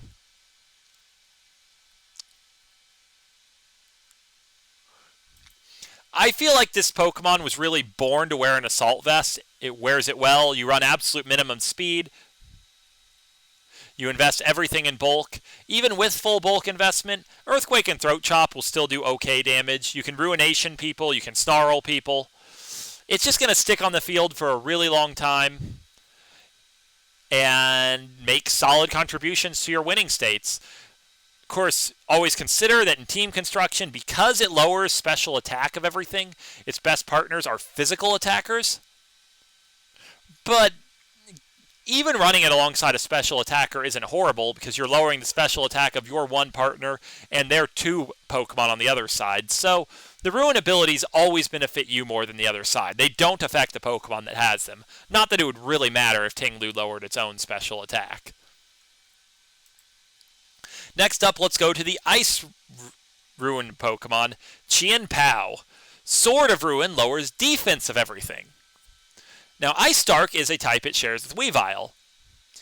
Chien-Pao has a stat profile that it shares with Weavile, except with much bigger numbers. Base 135 speed is incredible. Base 120 attack is really strong. Your bulk is bad, but not completely horrid. And base 90 special attack is a number that will be on your stat screen. This thing gets pretty much all the ice moves you could ever want, including Ice Spinner, which is a very nice move. Base 80 doesn't miss. Deletes terrain as a bonus. You have Stab Sucker Punch, which is great. You also could run Throat Chop if you wanted a more consistent dark move. Sacred Sword, very good coverage move. Lets you just immediately pierce through opposing defense boost. And it's also just a base 90 fighting type coverage move, which pairs really nicely with Ice and Dark anyway. You get some supportive stuff like Haze. You're probably not going to run Haze and Taunt. You're probably never going to run them. This is the sort of build you're going to run because you're frail, you sash it. Ice Spinner, Sucker Punch, Sacred Sword, Protect. You have a little room for variation, finding spaces for things like Ice Shard or Throat Chop, but pretty much what most Chien-Pao will do. It's just a great Pokemon. Because it lowers defense of everything, it not only increases its own damage output by 30%, making its attacks even stronger than they appear on the surface, but if you run it alongside physical partners, they can also benefit from this. Chien-Pao Dragonite is a very popular core in this format, because Dragonite hits stupid hard already with Extreme Speed, Terra Normal, Choice Band. Stack on that Sword of Ruin 30% defense debuff, and Chien-Pao's direct offensive contribution, and you just kind of delete people. S-tier Pokemon. Our third Ruin Pokemon. Oh, looks like it's in the wrong order internally. Let's do Chi-Yu next. So Chi-Yu is your Fire Dark Goldfish of Death. This is the one that lowers special defense. You look at its stats. That is a little tactical nuke, aren't you? Base 135 attack. Base 100 speed is pretty usable. 120 special defense is a weird number, but whatever, we take it. It's not bad to have special bulk. Your HP stat kind of doesn't exist, but whatever. You really only learn Fire and Dark moves, but Fire Dark's pretty good coverage. Not a whole lot resists that combo. Incidentally, Chi-Yu is a Pokemon that resists that combo. And yeah, just like you use Chien-Pao alongside physical attackers to absolutely nuke the opponent, just like you use Chien-Pao alongside physical attackers, you use Chi-Yu alongside special attackers. Chi-Yu Fluttermane is the other super dominant offensive core of this format, and it's no wonder why. I prefer a Chi-Yu build about like this. Because base 100 speed is somewhat slower, I think it's fast, but in this format, it's slower than a lot of things. I really like running this with Choice Scarf. You outspeed most things. You can drop Heat Waves. You can drop Dark Pulses. Those are usually the two moves you're looking to click. Snarl and Overheat gives you just some extra options. Overheat to just remove one huge threat when needed. Snarl can both be kind of supportive and is just an alternate spread attack. It's not that strong, but off this thing it will still do good damage. It's just a great Pokemon, totally meta-defining. I'd call it another S tier. And then we have our final Ruin Pokemon, and the one that probably excites everyone the least. Wo-Chien, the Grass Dark Slug. It has the Tablets of Ruin. They lower attack. Now, you'll immediately notice this is the worst Ruination ability, because lowering attack is something you could already accomplish effectively with Intimidate without affecting your partner, and it's a bigger attack drop with Intimidate. Intimidate's, well, actually, it's about the same. It's a little bigger, because Intimidate puts him at 2/3 attack, whereas Tablets of Ruin puts him at like 70%. Mathematically close, but Tablets is a little worse. Your stat line's also just kind of weird. You have that middling speed stat. You're pretty bulky all around. You have meh, but okay attack and special attack. Your move pool doesn't have anything too cool. Mostly just grass and dark attacks. Some supportive stuff like Snarl. So, what are you going to do? Now, this is the best Wo-Chien build I could come up with. Investing fully in bulk and taking advantage of some of the more supportive options. Like, you're a grass type, so you do get Leech Seed. Ruination, it will do high damage to everything. It's just Super Fang. Foul Play is a move that most dark types learn. Just immediately lets you turn your opponent's attack against them. And yeah, you just kind of take advantage of this build. Terrifier is good on you for the same reason it's good on Brute Bonnet, just incredible defensive synergy. And you just kind of hope that you're a real tough out and you can chip away at people with these three moves that don't really depend on your stats to do damage, that thus open the door for you to just invest fully in bulk with an ability that already makes you effectively just bulkier. It's definitely the worst Ruin Legend. I think it's more a B-tier-ish Pokemon, but it has some value. You can get something out of this if you really want to. And that is every Pokemon. Now, I talked about tiers the whole time. I actually made a tier list out of everything I just said. Koraidon and Miraidon are not tiered because they're restricted legends. If you want to imagine a tier like 2 tiers above the S tier, you could imagine the two of them in it. They're way better than every other Pokemon available. But yeah, this is how I see it. Obviously, there's plenty of room for disagreement. This video obviously took me quite a bit of effort to make and record. It's nearly 3 hours of straight talking. But it was a useful exercise for me regardless in just sort of coming to a bigger understanding of what all these Pokemon can do, what their best builds might be. And I really hope you guys found this enriching or interesting. Let me know in the comments if you did, and I will catch you guys next time. Thanks a lot.